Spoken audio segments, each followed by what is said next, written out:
The baby shower decorations looked perfect. Pink and white balloons clustered in every corner of the venue, and the gift table overflowed with presents wrapped in pastel paper. Simone Andrews smoothed down her emerald green dress and forced herself to smile as she watched her childhood best friend Rachel open another onesie. This should have been a happy occasion. Rachel deserved all the joy in the world. But Simone couldn't shake the knot in her stomach that had formed the moment she walked through the door and spotted him across the room. Trevor Hayes. Her ex-husband. The man who had promised her forever and delivered 7 years of mediocrity followed by betrayal. He stood near the refreshment table with his hand possessively placed on the lower back of a woman Simone recognized from the divorce proceedings. Candace Porter. The woman Trevor had been sleeping with for the last year of their marriage. Now, 7 months after the divorce was finalized, Candace's belly protruded obviously beneath her fitted red maternity dress. The timeline made Simone's stomach turn every time she did the math. "Simone, come here." Rachel called out from her throne of presence, her face glowing with the kind of happiness that only expectant mothers seem to radiate. "Help me organize all these adorable clothes." Simone moved toward her friend, grateful for the distraction. She knelt beside Rachel's chair and began folding tiny socks and arranging them by color. The simple task kept her hands busy and her eyes away from Trevor's corner of the room. "I'm sorry he's here," Rachel whispered, leaning close so only Simone could hear. "Brandon invited him before I knew Candace was coming. I thought about uninviting them, but—" "It's fine," Simone said, though her jaw hurt from clenching it. "It's your day. I'm not going to let him ruin it." Rachel squeezed her hand. "You're stronger than anyone I know." The words should have felt comforting, but they just reminded Simone how exhausted she was from being strong. For 7 months she'd been strong. Strong through the divorce proceedings when Trevor's lawyer tried to claim she'd driven him away with her career ambitions. Strong through moving into her small one-bedroom apartment after selling the house they'd shared. Strong through every pitying look from former mutual friends who'd chosen sides. She was tired of being strong. "Ladies and gentlemen," Rachel's husband Brandon announced from the front of the room, tapping a spoon against his glass. "Before we move on to games, I just want to say a few words about the amazing woman who's about to make me a father." Simone stood and moved toward the back of the room, wanting to give Rachel and Brandon their moment without her emotional baggage weighing it down. She found a spot near the wall where she could see but remain relatively hidden. The last thing she needed was more attention. Brandon's speech was sweet and genuine, full of inside jokes that made Rachel blush and everyone else laugh. Simone found herself smiling for real this time, happy that at least someone she loved was getting their fairy tale ending. Rachel deserved it. Not everyone got betrayed by the person they trusted most. The speech ended to applause and cheers. Guests began mingling again, conversations filling the room with a pleasant hum. Simone thought she might make it through the rest of the event without incident. She should have known better. Well, look who decided to show up solo again." The voice came from behind her, slick with false charm. "Trevor." Simone's shoulders tensed, but she didn't turn around. Maybe if she ignored him, he'd go away. She focused on the decorative banner hanging across the far wall, counting the letters silently. "Rude to ignore someone talking to you, Simone." Trevor moved around to face her, Candace at his side with one hand resting on her pregnant belly like a trophy. "We were just commenting on how sad it is to see you here alone." Again. Simone met his eyes then, those brown eyes she'd once thought were warm but now recognized as shallow. "Hello, Trevor." "Candace." "Simone," Candace said with a smile that didn't reach her eyes. "You look nice. That dress is very bold." The implication was clear. Too bold. Too much. Too trying. Simone had heard it all before during her marriage, usually phrased as concern. "You might not want to wear that to the company dinner, honey. It's a bit much." Trevor had been excellent at making her doubt herself. "Thank you," Simone said evenly. "Congratulations on the baby." "Thank you." Candace's face lit up with genuine excitement now. "We're so thrilled. Trevor is going to be an amazing father. He's so attentive and caring, always thinking about our future." The irony wasn't lost on Simone. Trevor had spent their entire marriage saying he wasn't ready for kids, that they should wait, that Simone's career was too demanding to add children to the mix. Now here he was 6 months away from fatherhood with the woman he cheated with. "I'm sure you'll both be very happy," Simone said, starting to move away. Trevor stepped into her path. "You know, Simone, I've been thinking about you lately." "How nice." Her voice came out flat, emotionless. "No, really. I feel bad about how things ended. I mean, you threw away 7 years over one mistake. That's pretty harsh." Simone felt her fingers curl into fists at her sides. One mistake. He called a year-long affair one mistake. The nights he came home late smelling like perfume. The secret phone calls. The credit card charges at restaurants she'd never been to. All of it condensed into one mistake, as if he'd accidentally spilled coffee on her favorite shirt. I didn't throw anything away, Simone said quietly. You did that all by yourself. See, that's your problem. Trevor leaned closer, his cologne overwhelming in its intensity. You never could take responsibility for your part in things. You were always working, always putting your career first. What was I supposed to do? I'm a man with needs. Several guests nearby had stopped their conversations, attention drifting toward the confrontation. Simone felt heat rising in her cheeks, but she refused to cause a scene at Rachel's baby shower. She would not give Trevor that satisfaction. I need to go help Rachel, she said, trying once more to step around him. Candace giggled, the sound grating against Simone's nerves. Oh honey, we're not trying to be mean. We actually worry about you. It's been what, 7 months? And you're still single. No dates, no prospects. Trevor was just saying the other day how sad it is that you're probably going to end up alone. That's enough, Simone said, her voice harder now. No, hear me out, Trevor said, holding up his hands in mock surrender. I'm coming from a good place here. You're what, 32? 33? Your biological clock is ticking, Simone. And let's be honest, you're not getting any younger. The longer you wait, the harder it's going to be to find someone willing to take you on. Take me on? Simone repeated, her voice dangerously soft. Like I'm some kind of project? Some damaged goods. I didn't say that. But Trevor's smirk said otherwise. I'm just being realistic. You're a divorced woman in your 30s with a demanding career. That's not exactly what most men are looking for. Add in your intensity, and well, the dating pool gets pretty shallow. Candace touched Trevor's arm, her expression one of exaggerated sympathy. We really do hope you find someone eventually. It must be so lonely living in that tiny apartment all by yourself. Trevor told me about it. Only one bedroom? That's basically a studio. Simone felt something crack inside her chest. The apartment was small, yes, but it was hers. She'd chosen every piece of furniture, painted every wall, created a space that felt like home for the first time in years. And they were mocking it. Mocking her. At least I'm not raising a baby with a man who couldn't stay faithful to save his life, Simone said, her voice low and controlled despite the rage burning through her veins. Trevor's smirk vanished. Careful, Simone. Your bitterness is showing. This is exactly why you're still single. No man wants to deal with this kind of attitude. Is there a problem here? Rachel's voice cut through the tension like ice water.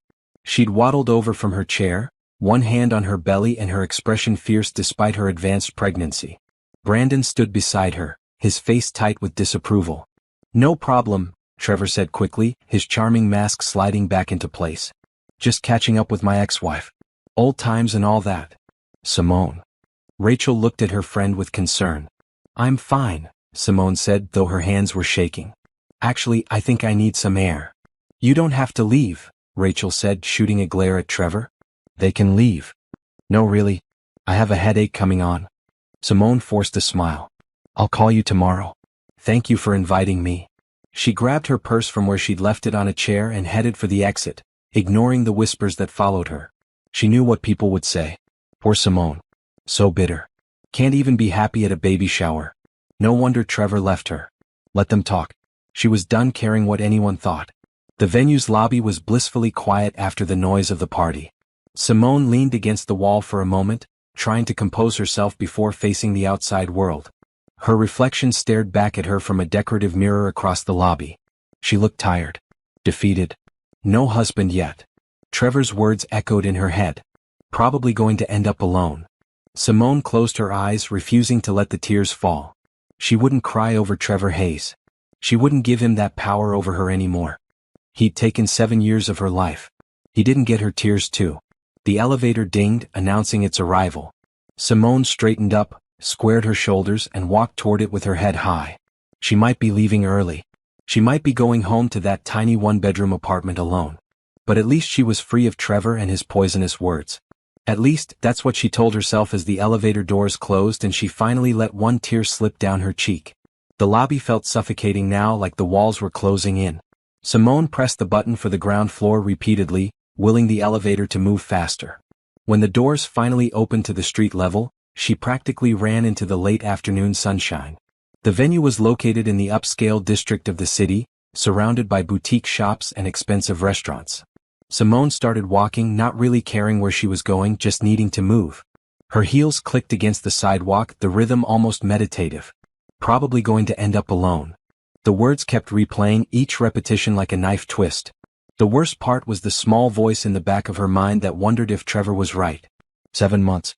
7 months of carefully rebuilding her life, and what did she have to show for it? A small apartment, a decent job that paid the bills but wasn't exactly setting the world on fire, and a social life that consisted mainly of grocery shopping and Netflix. She tried dating. One awkward coffee date set up by a well-meaning coworker. The guy had seemed nice enough until he spent 45 minutes talking about his ex-wife and how she destroyed his ability to trust women. Simone had excused herself to the restroom and seriously considered climbing out the window. After that, she deleted all the dating apps. She told herself she needed time to heal, to figure out who she was outside of being someone's wife. But maybe she was just scared. Scared of being hurt again. Scared of making another mistake. Scared of proving Trevor right. Watch out. Simone looked up just in time to see a man directly in her path.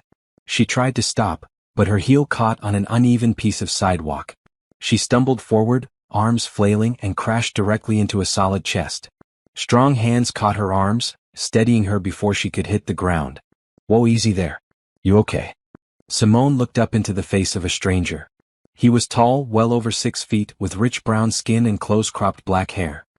His eyes were the color of honey, warm and concerned as they studied her face. He wore an expensive-looking navy suit that probably cost more than Simone's monthly rent. "I'm so sorry," Simone said, stepping back quickly and smoothing down her dress. "I wasn't paying attention." "No harm done." The man smiled, and Simone noticed the way it transformed his whole face from merely handsome to genuinely beautiful. "Though I'm concerned about whatever has you so distracted you're willing to tackle strangers on the sidewalk." Despite everything, Simone felt a small laugh escape. Just a bad day. Must be pretty bad if you're fleeing the scene in designer heels. He gestured to her feet. Those don't exactly look built for speed.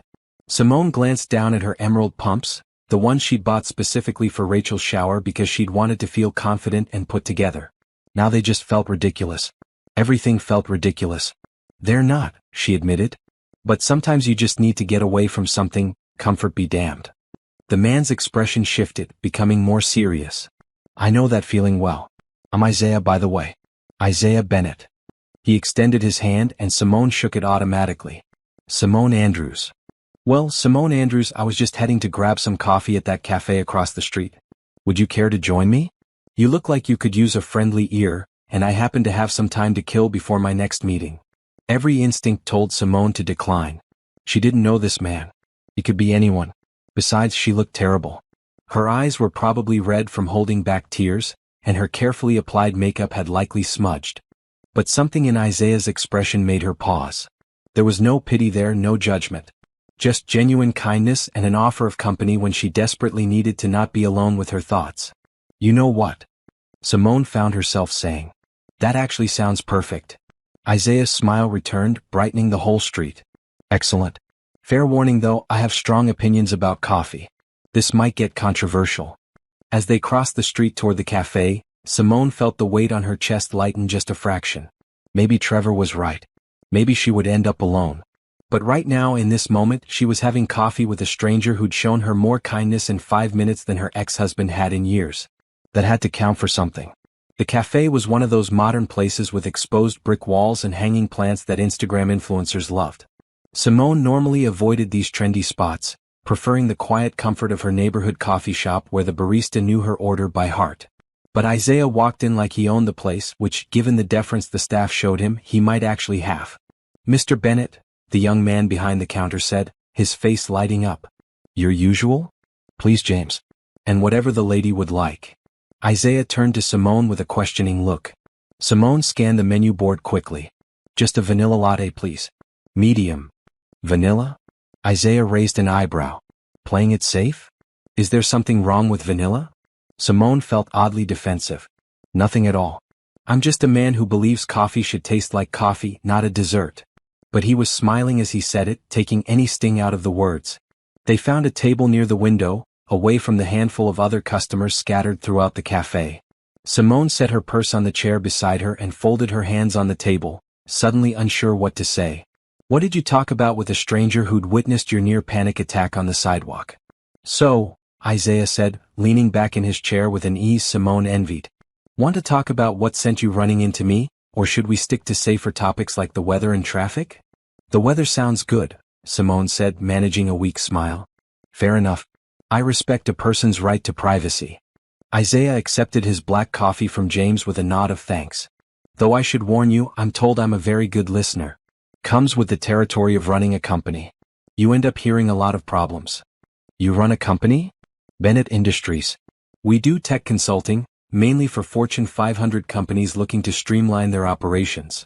He said it casually, like he was describing a hobby instead of what Simone suspected was a multimillion-dollar business. It's boring stuff to anyone not in the industry. Trust me, you don't want details. Simone accepted her latte from James, wrapping her hands around the warm cup. The simple heat felt grounding. I work in marketing for a mid-sized firm. Nothing exciting.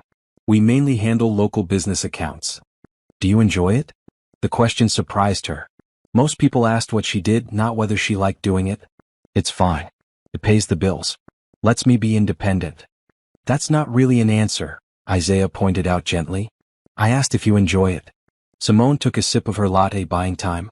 The truth was she didn't enjoy it. She'd taken the job right out of college because it was available and seemed respectable. Then she'd stayed because Trevor liked the steady paycheck and predictable hours. After the divorce, she kept it because change felt too overwhelming on top of everything else. No, she finally admitted. I don't really enjoy it. But enjoyment feels like a luxury at this point in my life. Isaiah's expression softened. So we're having one of those afternoons. The kind where everything feels heavy and you're just trying to get through. Something like that. Simone found herself relaxing slightly despite her intention to keep this conversation surface level. Sorry? You invited me for coffee, not to be my therapist. I invited you for coffee because you looked like you needed a friend, even if just for 20 minutes. Isaiah took a long drink of his coffee, then set the cup down with deliberate care. And because I recognize that look in your eyes. The one that says you've been strong for so long that you're not sure how much longer you can hold it together. Simone felt tears prick at her eyes again. She blinked them away furiously. I just left my best friend's baby shower early because my ex-husband and his pregnant girlfriend decided to corner me and give me unsolicited life advice. Let me guess. They're worried about you. They just want you to be happy. They're saying this because they care. Isaiah's voice dripped with sarcasm. How did you know? Because people like that always use the same playbook. They dress up cruelty as concern, then act surprised when you're hurt by it. Isaiah leaned forward, his elbows on the table. What did he say? Simone hesitated. She barely knew this man. But something about his directness, his complete lack of judgment, made the words pour out. He said I'm going to end up alone. That I'm too old, too divorced, too career-focused. That no man wants to take on someone like me. She laughed, but it came out bitter. The funny part is, I thought I was doing okay. 7 months post-divorce and I have my own place, a job, friends. But he made me feel like all of that is worthless because I'm not in a relationship. Your ex-husband sounds like a prize jerk, Isaiah said flatly. The bluntness startled a real laugh out of Simone. That's one way to put it. Let me tell you something, Simone. I'm 42 years old. I've built a company from nothing, I have more money than I know what to do with, and I've been on the cover of Forbes twice. He paused. And my mother still tells me I'm a failure because I'm not married with kids. Seriously? Dead serious. Last Thanksgiving, she seated me at the kids' table because, and I quote, if you're going to act like a child about settling down, you can sit with the children. Isaiah shook his head, smiling at the memory. I'm the CEO of a billion-dollar company and I ate turkey next to my 8-year-old nephew. Despite herself, Simone giggled. That's kind of funny. It's hilarious in hindsight. In the moment, I wanted to disappear into the mashed potatoes. Isaiah's expression turned serious again. My point is, people will always have opinions about your life choices. Family, friends, ex-spouses. They'll tell you what you should be doing, who you should be with, how you should live. And none of it matters. It feels like it matters, Simone said quietly. I know. But that's just noise, Simone. Static. The only opinion that actually matters is yours. He finished his coffee and set the empty cup aside. You want to know what I see when I look at you? I see a woman who had the strength to leave a marriage that wasn't serving her. A woman who rebuilt her life in 7 months. A woman who showed up to support her friend even though she knew it would be uncomfortable. That's not someone who's failing. That's someone who's succeeding in all the ways that actually count. Simone felt something loosen in her chest, like a knot she hadn't realized was there suddenly coming undone. You got all that from a 5-minute conversation? I'm very perceptive. Isaiah's eyes twinkled. Also, I've been where you are. Different circumstances, but the same feeling of being judged and found wanting by people who should matter but really don't. What happened with you? Isaiah was quiet for a moment, his fingers drumming against the table. I was engaged once. 10 years ago. Beautiful woman, smart, funny. Everything I thought I wanted. She left me 3 weeks before the wedding because I was, quote, married to my job and not emotionally available enough for a real relationship. Ouch. Yeah. It hurt like hell at the time. But looking back, she was right. I was building the company and I put everything into it. I didn't have space in my life for a real partnership. He met Simone's eyes. The difference is she just left. She didn't hang around making snide comments about my life choices. She certainly didn't show up at my best friend's engagement party with a new fiancé just to rub my face in it. So you're saying my ex is worse than your ex? Significantly worse. Mine at least had the decency to make a clean break. Isaiah glanced at his watch, then seemed to think better of whatever he was about to say. Look, I know I'm a complete stranger and you have no reason to trust my judgment.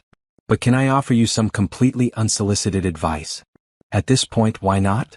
Your ex-husband is a small man trying to make himself feel bigger by making you feel smaller. The best revenge isn't finding a new relationship or proving him wrong.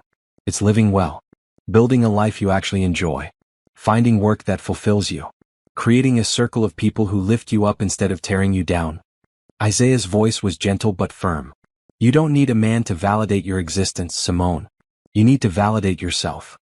The words should have sounded preachy, but somehow they didn't. Maybe because Isaiah seemed to actually mean them, not just saying what he thought she wanted to hear. That's easier said than done, Simone admitted. Most worthwhile things are. Isaiah stood, smoothing down his suit jacket. I really do have to get to that meeting now. But I'm glad I ran into you. Or rather, that you ran into me. Simone stood as well, feeling oddly reluctant to end this conversation. When was the last time she talked to someone who actually listened? Who didn't try to fix her or judge her or tell her what she should be feeling? Thank you, she said. For the coffee and the conversation. I needed both more than I realized. Isaiah pulled out his wallet and extracted a business card. Here. I mean it when I say I'm a good listener. If you ever need someone to vent to who won't judge you or give you platitudes, call me. Or email. Or show up at my office and tackle me again. Whatever works. Simone took the card, studying the embossed text. Isaiah Bennett, CEO, Bennett Industries. A phone number and email address. I might take you up on that. I hope you do. Isaiah headed toward the door, then paused and turned back. Oh, and Simone? That ex-husband of yours? He's going to regret losing you. Not because you'll find someone better, though I suspect you will. But because you're going to find yourself, and that's infinitely more valuable. He left before Simone could respond, disappearing into the crowd of pedestrians outside the cafe window. She stood there for a long moment, card in hand, feeling like something had shifted in her world. Her phone buzzed in her purse. A text from Rachel. Are you okay? Please call me when you get home. Trevor is a jerk and I'm sorry. Love you. Simone smiled and typed back. I'm good. Actually better than good. We'll call you tonight.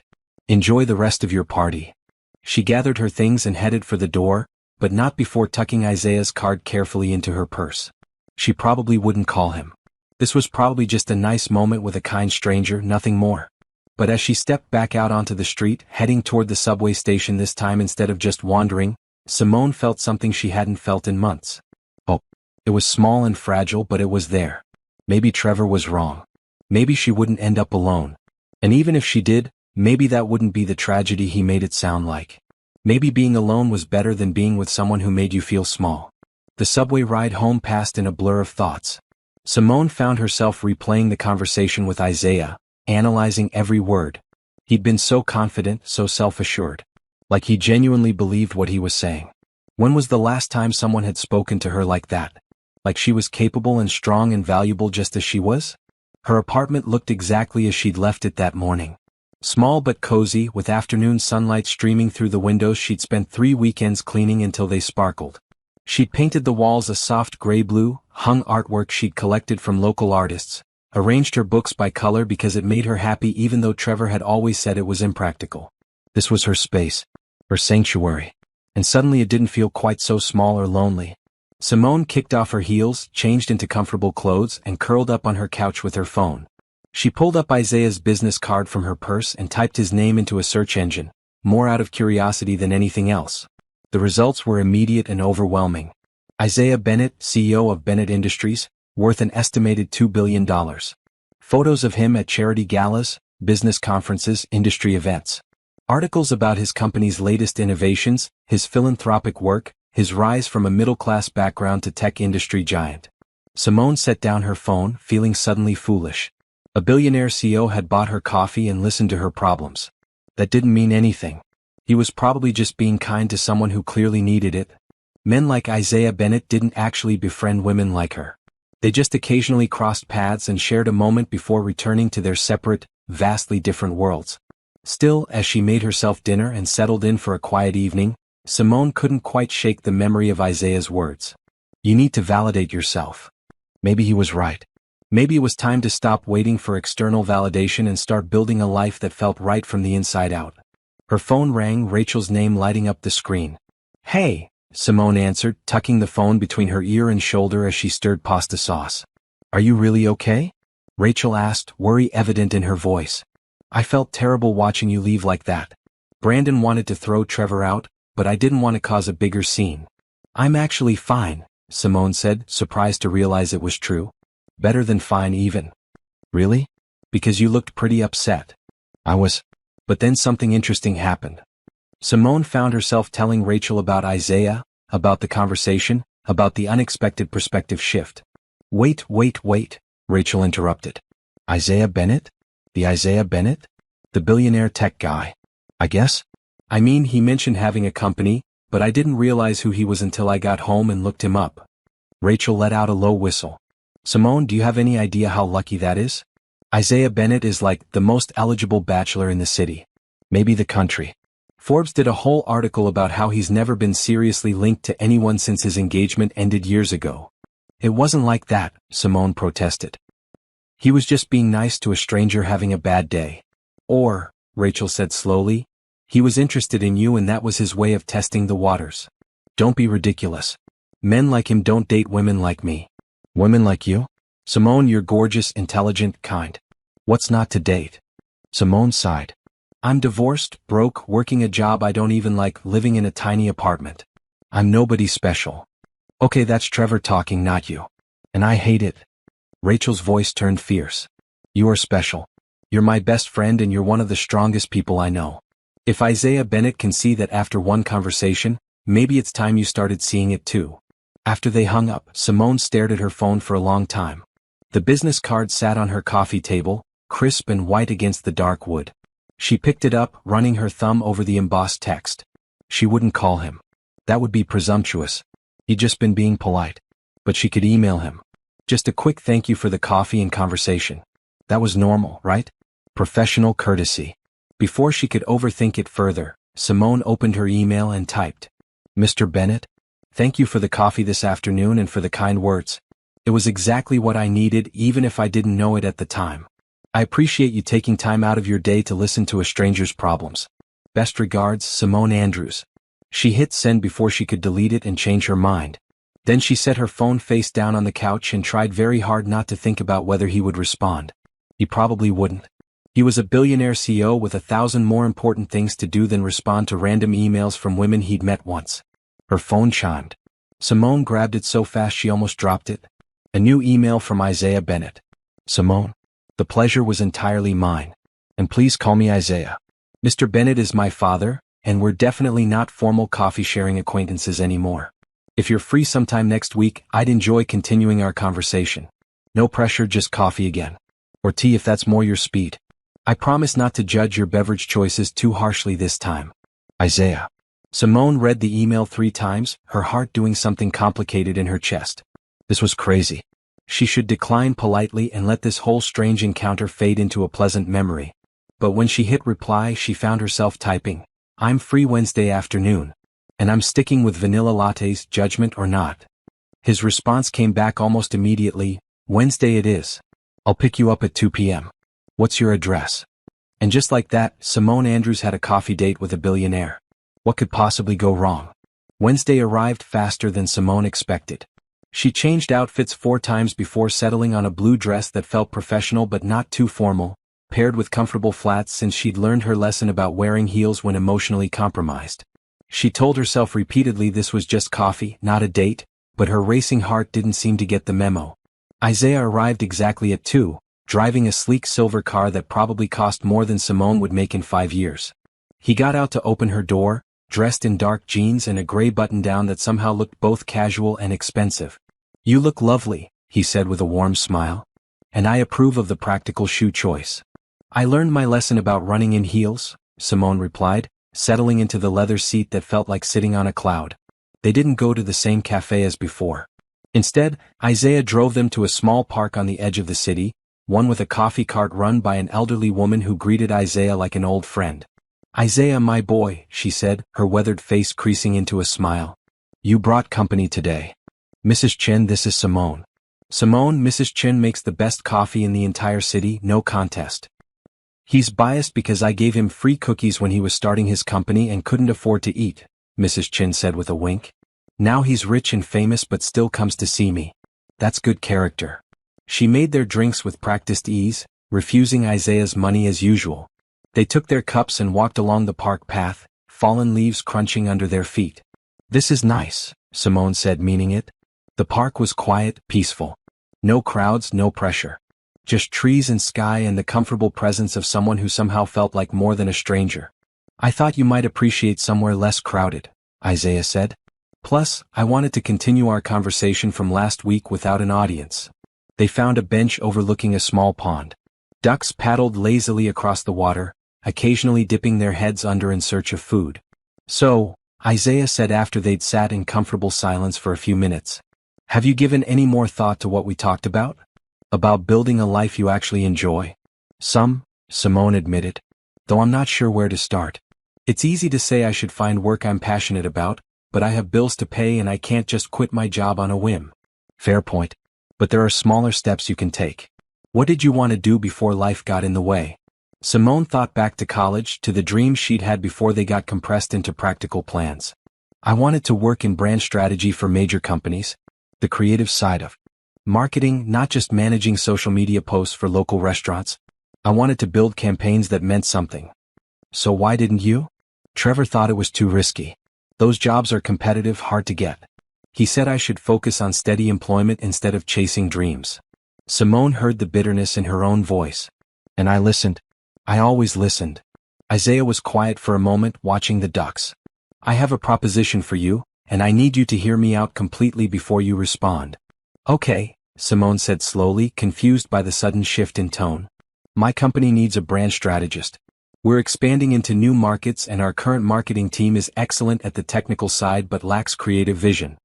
Isaiah turned to face her fully. "I'd like to offer you the position." Simone's first instinct was to laugh it off as a joke, but Isaiah's expression was completely serious. "You barely know me. We've had 2 conversations. I know you're smart, creative when given the space to be, and currently stuck in a job that's beneath your capabilities. I also know you need a change and I need someone with fresh perspective." He held up a hand before she could protest. "Before you assume this is charity, let me be clear. I don't do charity when it comes to my business. If I didn't think you could do the job, I wouldn't offer it. I don't have experience in tech. You have experience in marketing and you understand people. The tech side can be taught. The creative instinct can't." Isaiah pulled out his phone and pulled up what looked like a job posting. "Read this. Take a few days to think about it. The salary is competitive and the benefits are excellent." Simone scanned the posting, her eyes widening at the salary figure. It was nearly double what she currently made. "This is too much. It's market rate for the position actually. You've been underpaid." Isaiah put his phone away. "But that's not even the main thing I wanted to discuss today. There's more? Quite a bit more actually." Isaiah took a deep breath and for the first time since Simone had met him, he looked nervous. "What I'm about to suggest is going to sound completely insane. I need you to promise you'll let me explain the whole thing before you run away screaming. Simone felt her stomach tighten with anxiety. You're kind of scaring me. I'm scaring myself a little, Isaiah admitted. But here goes. I want to propose a marriage arrangement. The world seemed to stop. Simone stared at him, coffee cup frozen halfway to her lips. I'm sorry, what? I know. Sounds absurd. But let me explain. Isaiah shifted on the bench, his words coming faster now. My board of directors has been pressuring me for the last 2 years to settle down. They think a married CEO looks more stable, more trustworthy to investors. It's old-fashioned and ridiculous, but it's affecting business. So hire a publicist to fix your image. I tried that. Didn't work. The board chairman, Mr. Harrison, has made it clear that my personal life is becoming a liability. He's even suggested they might look for replacement leadership if I don't, quote, demonstrate commitment to stability. Simone set down her coffee cup carefully. And you think a fake marriage is the solution to that? Not fake. Real, legally binding. But a partnership more than a romance. Isaiah met her eyes, his expression earnest. Here's what I'm proposing. We get married. To the outside world, we're a happy couple. Behind closed doors, we're business partners working toward mutual goals. This is insane. Completely, Isaiah agreed. But hear me out. You need a fresh start, a career change, and probably some distance from your ex-husband and his toxic comments. I need the board off my back and someone I can actually trust by my side. We help each other. People don't just get married for convenience. They do all the time, actually. Marriages have been business arrangements for most of human history. The idea of marrying purely for love is relatively modern. Isaiah pulled out a folder from inside his jacket. I had my lawyer draw up a preliminary agreement. It outlines everything. We'd live together in my penthouse, but you'd have your own private space. Separate bedrooms, shared common areas. You'd attend business functions with me when needed, and in exchange you'd have the job at my company, financial security, and the satisfaction of proving your ex-husband wrong about your worth. Simone felt like she was having an out-of-body experience. This couldn't be real. What do you get out of it besides a happy board? Honestly? Companionship. Someone intelligent to talk to. A partner who understands that business and personal life don't have to be separate entities. Isaiah's voice softened. I'm tired of being alone, Simone. But I'm also realistic about relationships. I don't have time for dating, for the games people play, for pretending to be someone I'm not to impress someone who'll probably leave anyway. This way we both know exactly what we're getting into. This is the craziest thing anyone has ever suggested to me. I know. And I'm not asking for an answer right now. Take the folder. Read through everything. Think about it. If you decide it's too insane, we part ways and I'll find another solution. Isaiah stood, offering his hand to help her up. But if you're even slightly curious about what your life could look like with real freedom, real support, and the chance to show your ex-husband that you don't need his validation or anyone else's, then consider it. They walked back to his car in silence. Simone clutched the folder like it might explode. Her mind raced with 1,000 questions, objections, concerns. This was insane. People didn't do things like this. It was the plot of a romantic comedy, not real life. But as Isaiah drove her home, she found herself thinking about Trevor's mocking words. No husband yet. About the cramped apartment and the unfulfilling job and the life that felt like it was happening to her instead of being lived by her. What if Isaiah was right? What if this crazy proposition was actually her ticket to freedom? Can I ask you something? Simone said as they pulled up to her building. Anything. Why me? You could probably find 100 women who'd jump at this opportunity. Women with better credentials, more money, more everything. Isaiah turned off the engine and angled his body toward her. Do you remember what I said at the cafe last week? About recognizing the look in your eyes? Yeah. I saw myself in you, Simone. Someone strong who's been told they're not good enough. Someone capable who's been held back by other people's limitations. Someone who deserves better than what life has handed them. He smiled slightly. Plus, you didn't know who I was when we met. You weren't impressed by the money or the status. You just talked to me like a normal person. That's rare in my world. I tackled you on the sidewalk. Best thing that's happened to me in years. Isaiah reached over and squeezed her hand briefly. Read the contract. Think about it. Call me when you've decided. No pressure either way. Simone climbed out of the car, folder tucked under her arm. She stood on the sidewalk and watched Isaiah drive away, then looked down at the folder. Inside her apartment, she made tea and curled up on her couch. The contract was surprisingly straightforward. A marriage lasting initially for 6 months, with option to extend or dissolve based on mutual agreement. Financial arrangements clearly outlined. Living situations detailed. Even an exit strategy if things didn't work out. It was clinical and businesslike. And somehow that made it feel more real, more possible. Simone pulled out her phone and opened her photos. There was one from Rachel's baby shower, taken before everything went wrong. She looked happy in it, genuinely happy. But there was something else too. A tiredness around her eyes. A tension in her shoulders. She looked at herself now in the reflection of her darkened phone screen. What did she have to lose? A job she hated? An apartment that felt empty? The approval of people who didn't actually care about her happiness? Before she could overthink it more, Simone grabbed her phone and called Isaiah's number. He answered on the second ring. That was fast. I have conditions, Simone said. I'd be disappointed if you didn't. Tell me. First, I want the job offer in writing, completely separate from the marriage arrangement.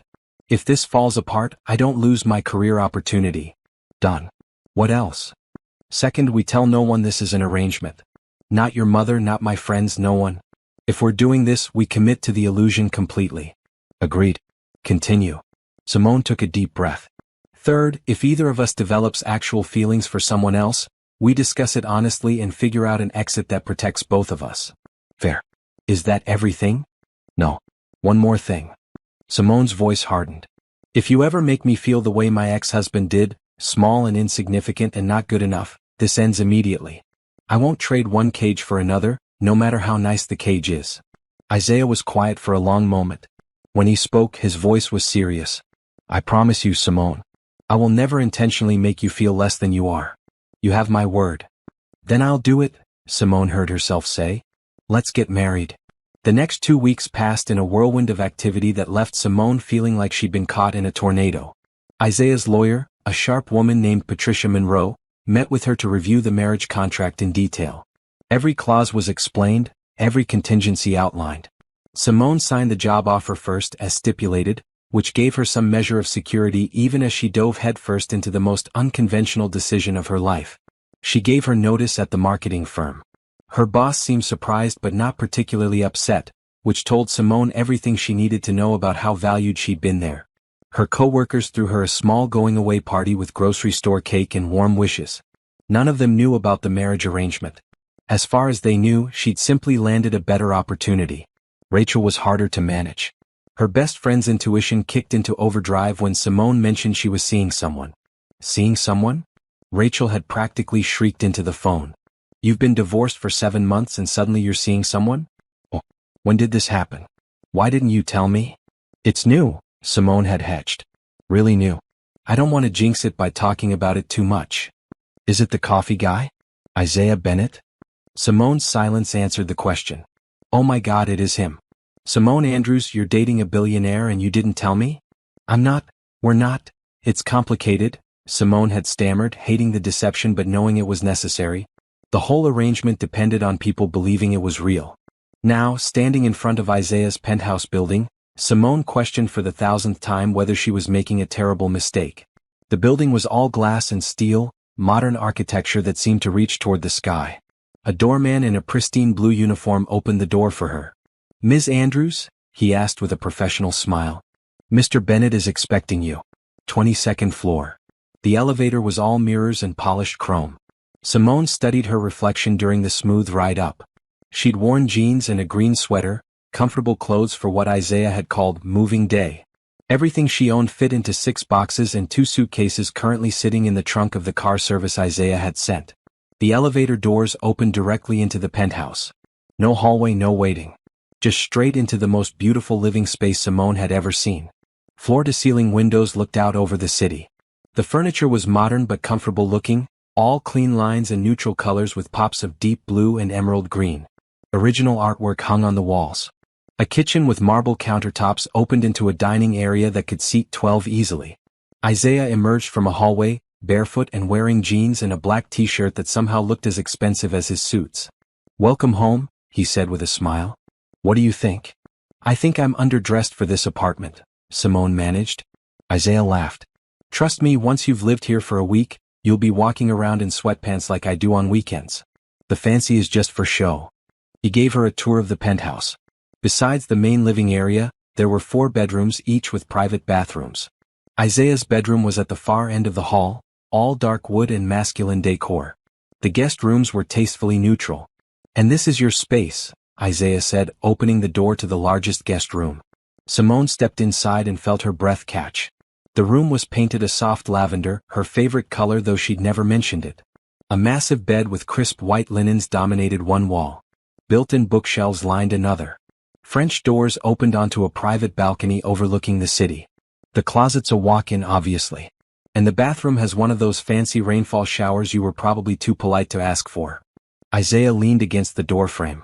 "I had my assistant do some research on what you might like. If anything's wrong, we can change it." "It's perfect," Simone whispered. "How did you know about the lavender?" "Your social media. You had a photo from a few months ago at a lavender farm with Rachel. You looked happy. I took a guess."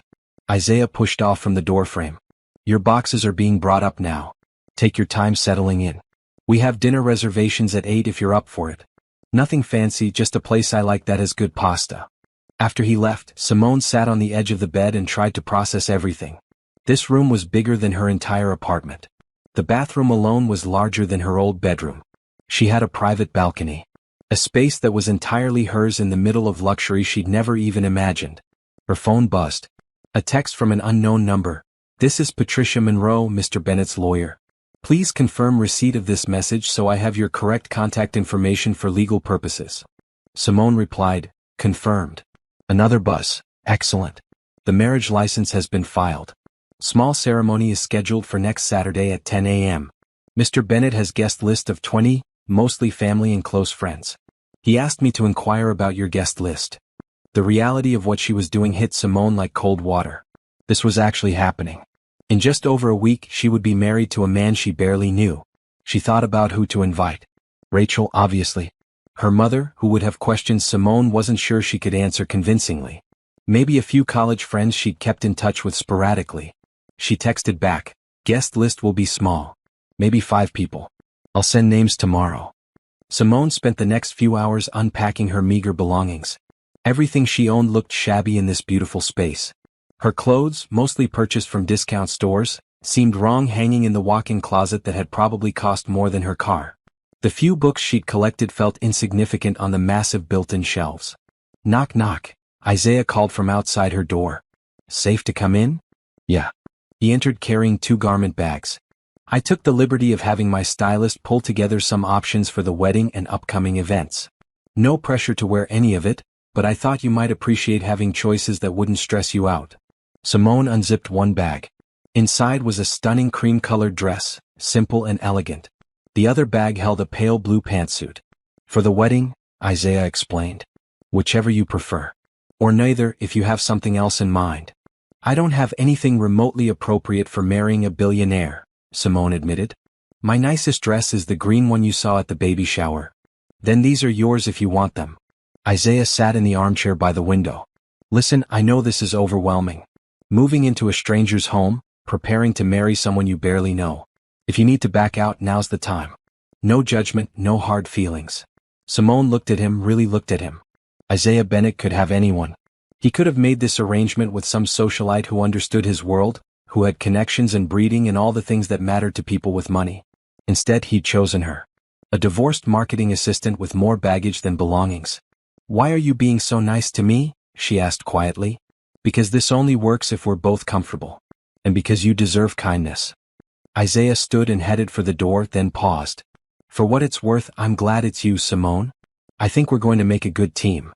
After he left, Simone tried on the cream dress. It fit perfectly, hugging her curves in ways that made her look elegant instead of exposed. She stood in front of the full-length mirror, barely recognizing herself.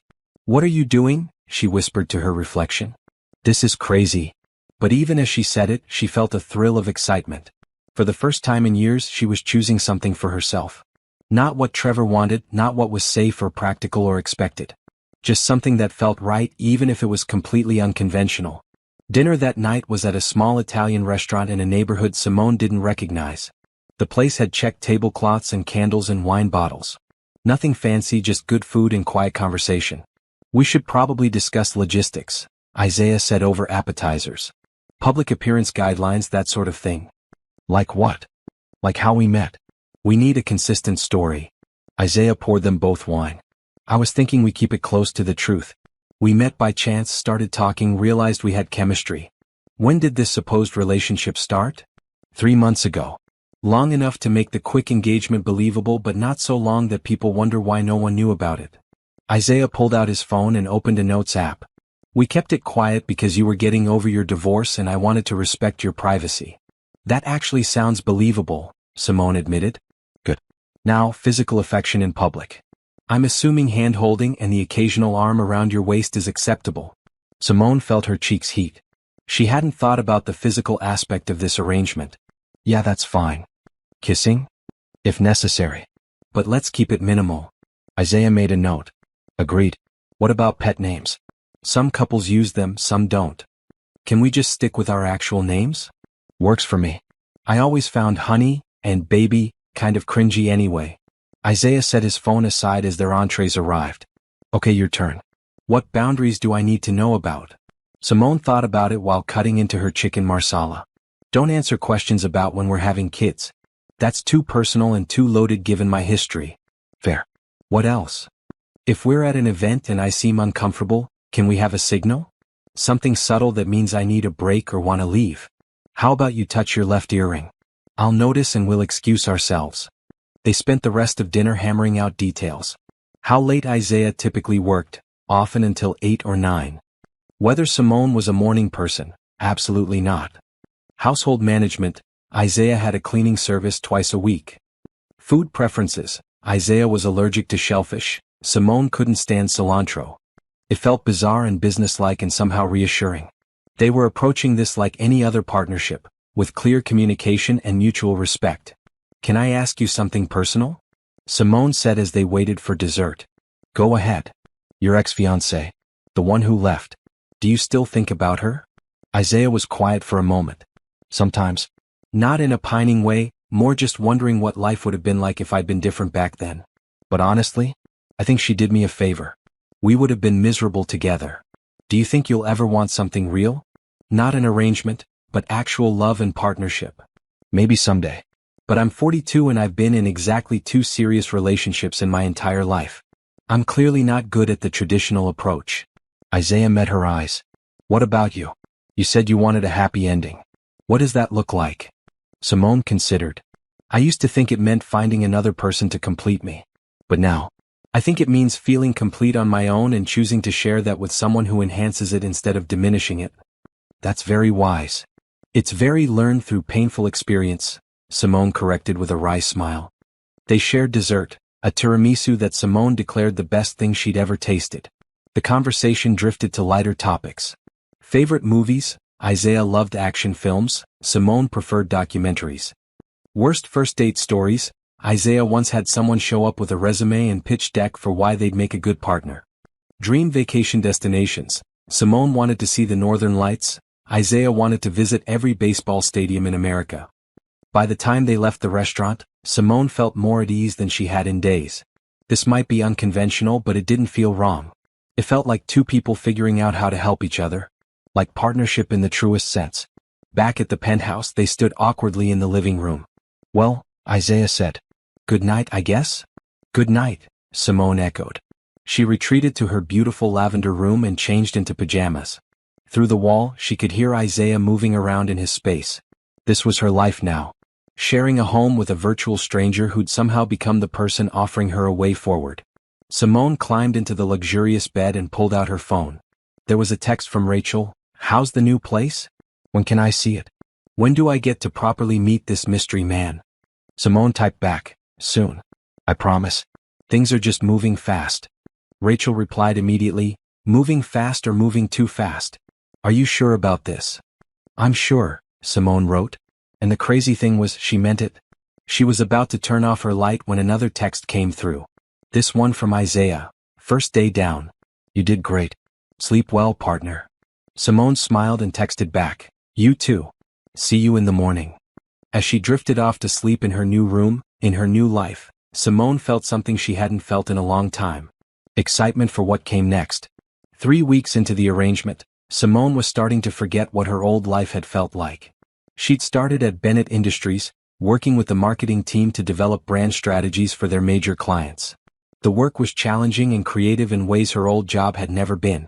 Her co-workers respected her ideas, and Isaiah had made it clear she'd been hired on merit, not as a favor. The living situation was surprisingly comfortable. Isaiah kept to his side of the penthouse most evenings, working late in his home office. Simone claimed the kitchen table as her space for reviewing campaigns and brainstorming ideas. They'd fallen into an easy routine of sharing coffee in the mornings and, when their schedules aligned, dinner in the evenings.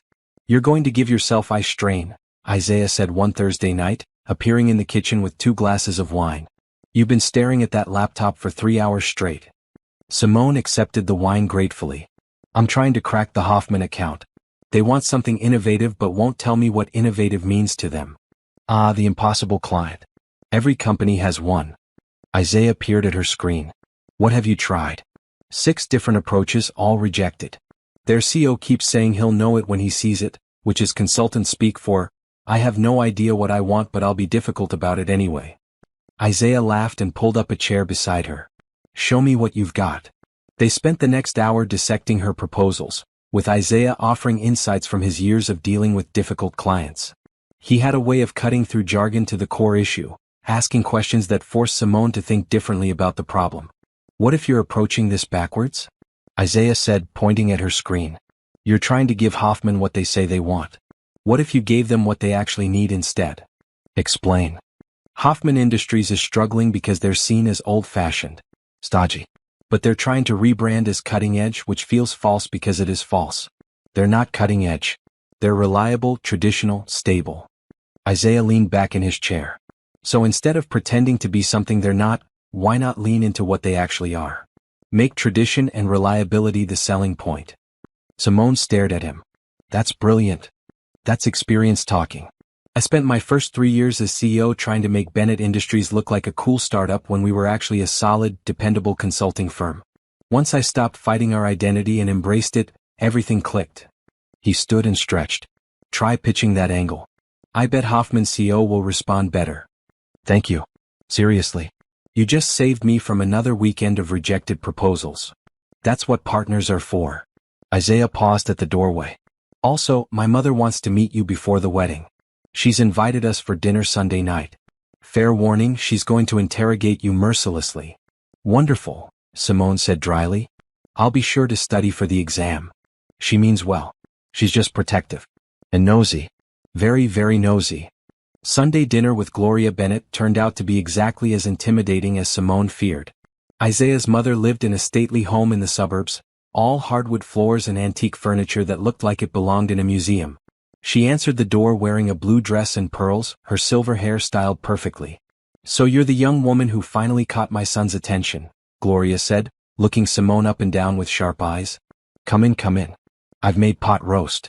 Dinner was a carefully orchestrated interrogation disguised as polite conversation.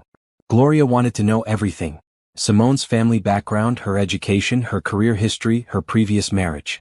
Isaiah tried to deflect some of the more personal questions, but his mother was relentless. "A divorce?" Gloria said thoughtfully, cutting her pot roast with precise movements. "That must have been difficult." "It was," Simone answered honestly. "But I'm better for it now." "And you're not concerned about rushing into another marriage so quickly?" "Mom," Isaiah warned. "It's okay," Simone said. She'd prepared for this question. "I understand your concern. But what Isaiah and I have is different. We're building something based on honesty and mutual respect. We both know what we want and what we can offer each other." Gloria studied her for a long moment, then smiled. "Good answer. Too many people marry for passion and end up miserable. Partnership and respect matter more in the long run." The rest of the dinner went more smoothly.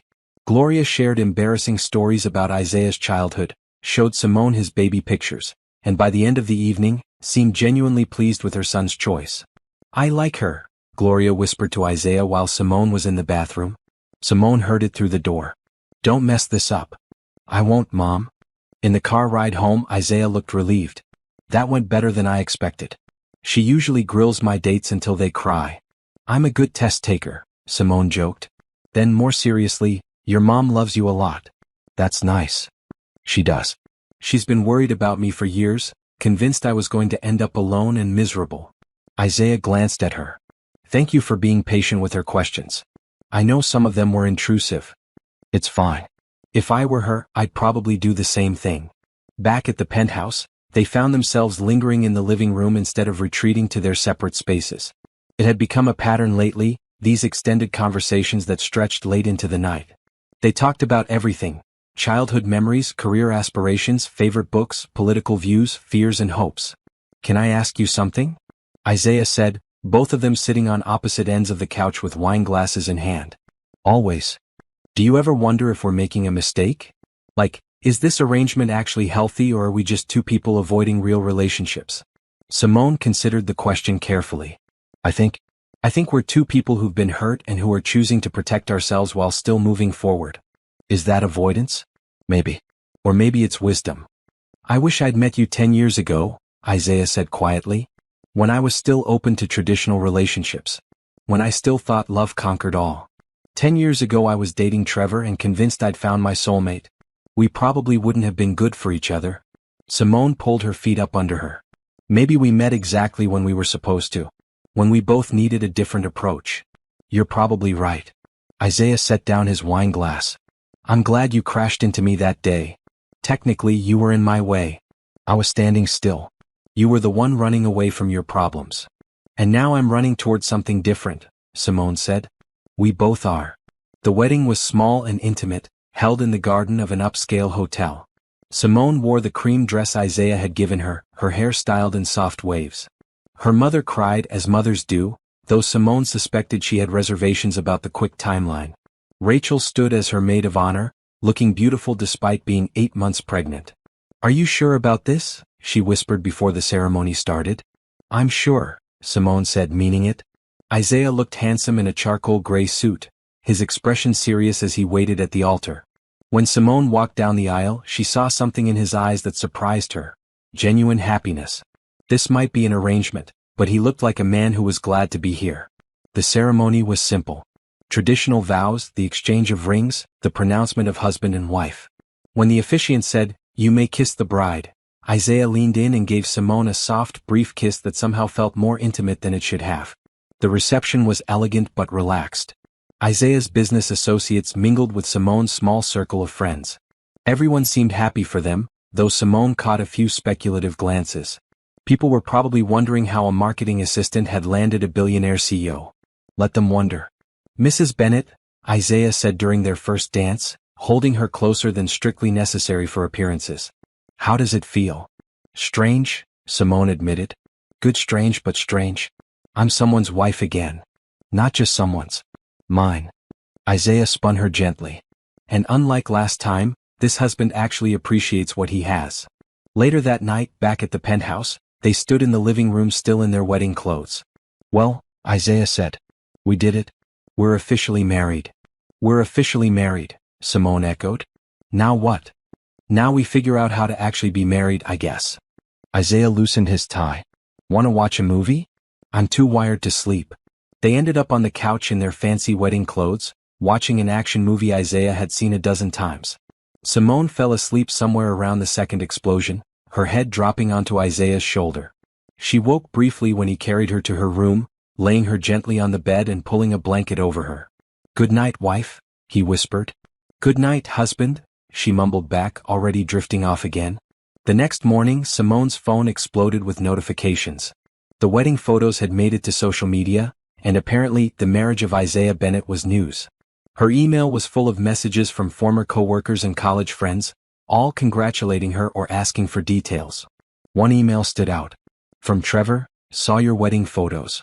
Guess you found someone after all. Congratulations. Simone stared at the message for a long moment, then deleted it without responding. Trevor didn't deserve any part of this new chapter of her life. Anything interesting? Isaiah asked, appearing in the kitchen already dressed for work even though it was Sunday. Just Trevor being Trevor. Passive-aggressive email disguised as congratulations. Want me to have my lawyer send a cease and desist? Isaiah poured them both coffee. Tempting but no.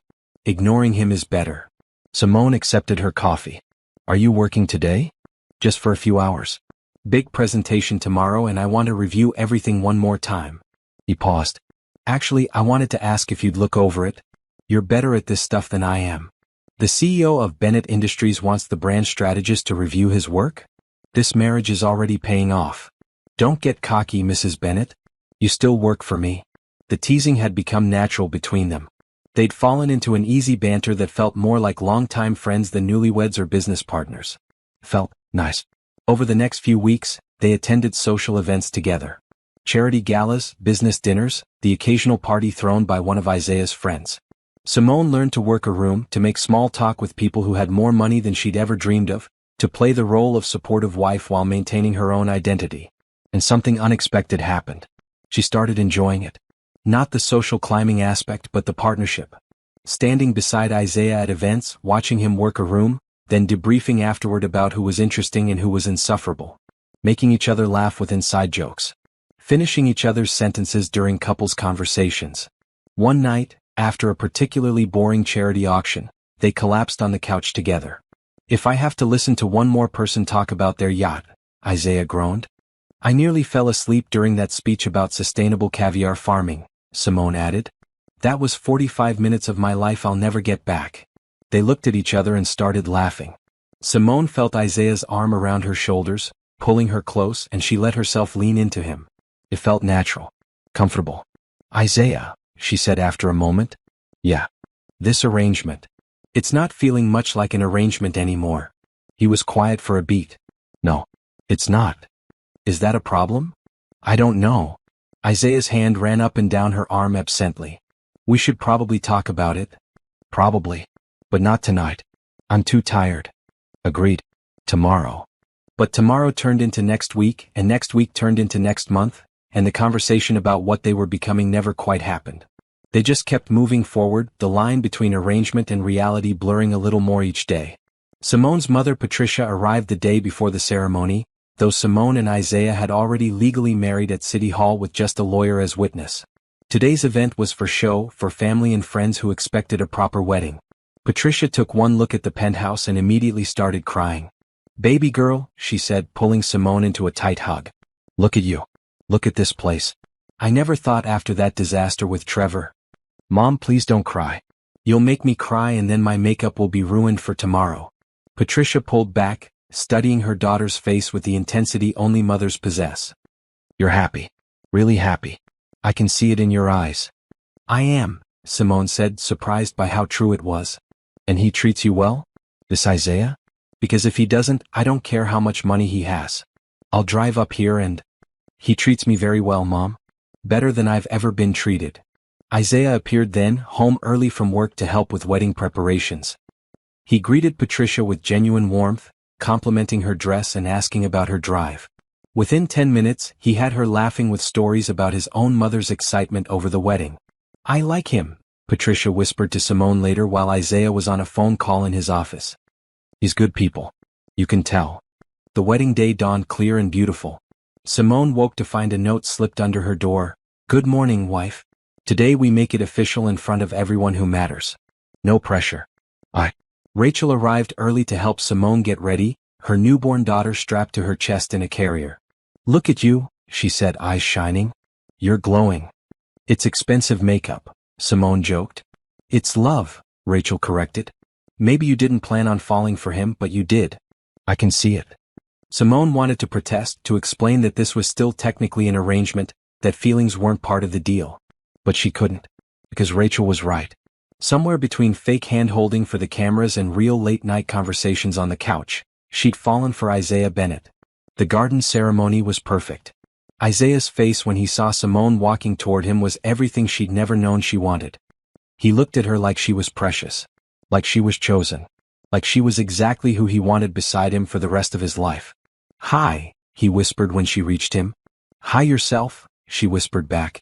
This time, when the officiant pronounced them husband and wife and Isaiah kissed her, it felt different from their City Hall kiss. This one was longer, deeper. This one made her heart race. This one made the gathered guests cheer. At the reception, Isaiah never left her side. He introduced her to business associates with pride in his voice. He held her close during their first dance. He made a toast that had half the room teasing him about going soft. To my wife, Isaiah said, raising his glass. The smartest, strongest, most incredible woman I've ever known. Thank you for taking a chance on me. Later, during dinner, Simone's phone buzzed. She glanced at it discreetly. Another message from Trevor. Nice show. Wonder how long until he realizes what a mistake he made. Simone deleted it immediately, refusing to let Trevor's bitterness touch this perfect day. Everything okay? Isaiah asked, noticing her expression. Perfect, she said, taking his hand. Everything's perfect. They cut the cake, tossed the bouquet, Rachel caught it one-handed while holding her baby, and danced until Simone's feet hurt in her beautiful cream heels. Isaiah's friends were warm and welcoming, treating Simone like she'd always been part of their circle. His mother cornered her at one point. I wasn't sure about you at first, Gloria admitted. I thought maybe you were after his money. But I see how you look at him. And more importantly, I see how he looks at you. Like you're the answer to a question he didn't know he was asking. I'm not after anything except partnership, Simone said carefully. Oh honey, Gloria laughed. That's what all the best marriages are built on. Partnership first, romance second. You'll figure that out soon enough. As the reception wound down, Isaiah and Simone said goodbye to the last guests. They'd planned a small honeymoon, just a long weekend at a beach house Isaiah owned upstate. Nothing extravagant, just time away from the city and work and expectations. In the car service driving them home to pack, Isaiah took off his tie and undid the top buttons of his shirt. That went well. Better than well. It was beautiful. You were beautiful. Isaiah reached over and took her hand. I meant what I said in my toast. Thank you for taking a chance on this crazy arrangement. Thank you for offering it in the first place. Simone squeezed his hand. Isaiah, we need to talk about something. I know. The feelings thing. The feelings thing, Simone confirmed. Because I think we both know this stopped being just an arrangement a while ago. Isaiah turned to face her fully. I started falling for you the day you critiqued my Hoffman proposal and told me I was overthinking it. You were so confident, so brilliant. I thought, this woman is going to change everything. I started falling for you when you carried me to bed after our wedding and whispered goodnight like it mattered. Like I mattered. You do matter. You matter more than you know. Isaiah lifted her hand to his lips. So what do we do about it? I guess we stop pretending this is fake and admit it's become real. I can do that. Isaiah smiled. Can I kiss my wife properly now? Without pretending it's for show. Please. He leaned in and kissed her like he meant it. Like this was the beginning of something neither of them had planned but both wanted. The driver politely kept his eyes on the road. At the penthouse, they packed for the beach house trip in comfortable silence. But when Simone went to her room, Isaiah followed. I thought maybe... He started, then seemed to lose his nerve. Never mind. What? I thought maybe we could share a room at the beach house. If you wanted. No pressure. Simone smiled. I'd like that. But Isaiah? We need to set some new ground rules if we're doing this for real. Agreed. Let's talk about it tomorrow after we've had time to process everything. He kissed her forehead. Get some sleep, wife. We have an early drive. That night, lying in her beautiful lavender room, Simone thought about how much had changed. 3 months ago, she'd been a divorced marketing assistant being mocked by her ex-husband at a baby shower. Now she was married to a billionaire who looked at her like she hung the moon, working a job she loved, living in luxury she'd never imagined. But more than all of that, she felt valued. Appreciated. See. Her phone buzzed one last time. A text from Isaiah. Thank you for marrying me. Again. And for meaning it this time. Simone smiled and typed back. Thank you for giving me a reason to believe in partnership again. The beach house was perfect, exactly the kind of place Simone would have chosen herself. Nothing ostentatious, just clean lines and comfortable furniture and massive windows overlooking the ocean. They spent the weekend walking on the beach, cooking meals together, talking about everything except work and obligations. On their last night there, sitting on the porch watching the sunset, Isaiah brought up the conversation they'd been avoiding. So, ground rules for this real marriage we've accidentally fallen into? Simone had been thinking about it all weekend. Honesty always. Even when it's uncomfortable. Agreed. What else? We keep working on being partners first. The romance is wonderful, but what we built on mutual respect and shared goals matters more. Smart. Continue. We don't lose ourselves in this. I keep my career, my friends, my identity. You keep yours. We enhance each other's lives, not consume them. Isaiah nodded thoughtfully. And we remember that we chose this. On purpose. Not because we had to, but because we wanted to. Deal. Simone held out her hand to shake on it. Isaiah took it, but instead of shaking, he pulled her close and kissed her. This is the weirdest, most unconventional marriage in history. And yet it works for us. Yeah, Isaiah agreed, his arms around her as they watched the sun dip below the horizon. It really does. Back in the city, reality returned with a vengeance. Isaiah was immediately consumed with a major acquisition deal. Simone had 3 campaign proposals due by the end of the week. They fell back into their routine, but now with the added dimension of their acknowledged feelings. They still kept separate rooms, both agreeing they wanted to take the physical aspect of their relationship slowly. But now Isaiah would kiss her goodbye before leaving for work. Simone would curl up next to him on the couch during their evening debriefs. They held hands when no one was watching just because they wanted to. One evening, 2 weeks after the beach house trip, Simone was working late when her phone rang. An unknown number. She almost didn't answer. Hello? Simone? It's Candace. Simone's blood ran cold. Trevor's girlfriend. No, probably his ex-girlfriend by now, based on the crying Simone could hear in her voice. What do you want, Candace? I need help. I know you have no reason to help me, but I didn't know who else to call. Trevor left me. The baby came early and he left us at the hospital. And I saw online that you're married to Isaiah Bennett now, and I thought maybe... Stop, Simone said firmly. I'm not helping you. I'm not giving you money. I'm not fixing the mess you made with Trevor. Please, I have nowhere to go. My family disowned me when I got pregnant. Trevor took everything. I just need... You need to figure it out yourself. Like I had to figure it out when you and Trevor destroyed my marriage. Goodbye, Candace. Simone hung up and immediately blocked the number. Her hands were shaking. Isaiah appeared in the doorway of her room. I heard raised voices. Everything okay? Simone told him about the call. Isaiah's expression hardened. She has some nerve asking you for help. Trevor left her. With a new baby. Just left them. That tracks with everything you've told me about him. Isaiah sat beside her on the bed. How are you feeling? Honestly? Relieved. Not because she's hurting, but because I'm not in her position. If I'd stayed with Trevor, that could have been me. Simone leaned against Isaiah. Thank you for being nothing like him. Set a pretty low bar there, Isaiah joked. But I'll take it. The next morning, over coffee, Isaiah brought it up again. I've been thinking about the Candace situation. I told you I'm not helping her. I'm not suggesting you should. But I am suggesting I could have my lawyer set up a fund for the baby. Nothing directly to Candace, but money held in trust for the child's needs. Medical care, eventually education, that sort of thing. Simone stared at him. Why would you do that? Because a baby shouldn't suffer for its parents' mistakes. And because I can afford it without even noticing. Isaiah took her hand. But only if you're comfortable with it. I won't do anything that hurts you. You're a good man, Isaiah Bennett. I try. He kissed her hand. Is that a yes? It's a yes. But no contact with either Candace or Trevor. Anonymous trust only. Done. Life settled into a new normal. Simone thrived at Bennett Industries, earning respect for her innovative campaigns. Isaiah's acquisition deal closed successfully, making international headlines. They attended charity events and business dinners as a united front, no longer having to fake the connection between them.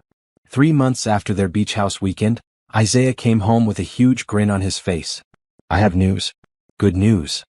Tell me, Simone demanded, setting aside her laptop. The board meeting today. Mr. Harrison gave a whole speech about company leadership and stability. Then he publicly thanked me for, quote, finally becoming the kind of leader this company needs. A settled, mature, focused CEO. That's wonderful. It gets better. They're giving me full autonomy on the next round of acquisitions. No more oversight committee, no more questioning my decisions. Isaiah picked Simone up and spun her around. We did it. This arrangement worked exactly as planned. Simone laughed as he set her down. So what now? Now we stop calling it an arrangement and call it what it is. A real marriage. One that makes both of us happy. I can live with that. They ordered takeout and celebrated quietly, just the two of them. No fancy parties or public announcements. Just two people who'd found their way to each other through the most unlikely of circumstances. Later, as they shared pad thai on the couch, Isaiah turned serious. Can I confess something? Always. That day I ran into you outside the baby shower? I didn't just happen to be there. I'd been at a lunch meeting at that venue. I saw you leaving, saw the expression on your face, and I followed you. I wanted to make sure you were okay. You stalked me? But Simone was smiling. I ensured your well-being from a discreet distance. Isaiah grinned. And then you crashed into me and gave me the perfect excuse to talk to you. So this whole thing was a setup? More like fate with a helpful nudge. Isaiah pulled her closer. Best decision I ever made following you that day. Best decision I ever made saying yes to coffee with a stranger. They fell asleep on the couch that night, tangled together, the TV playing quietly in the background. And when Simone woke up the next morning still in Isaiah's arms, she realized she'd finally found what she'd been looking for all along. Not a rescue. Not a revenge. Just a real partnership built on honesty, respect, and genuine affection. And that was worth more than any perfect romance could have been. 6 months into her marriage to Isaiah, Simone's life had transformed in ways she'd never imagined. She'd been promoted to senior brand strategist at Bennett Industries, leading a team of 5 talented marketers. Her campaigns had won 2 industry awards. The financial security she'd gained allowed her to pay off the last of the debts from her divorce and even start investing, with advice from Isaiah's financial advisor. But more than the professional success and material comfort, it was the emotional security that mattered most. Coming home to someone who was genuinely interested in her day. Having a partner who celebrated her wins and supported her through challenges. Building a life that felt authentically hers instead of borrowed or performed. Rachel noticed the change.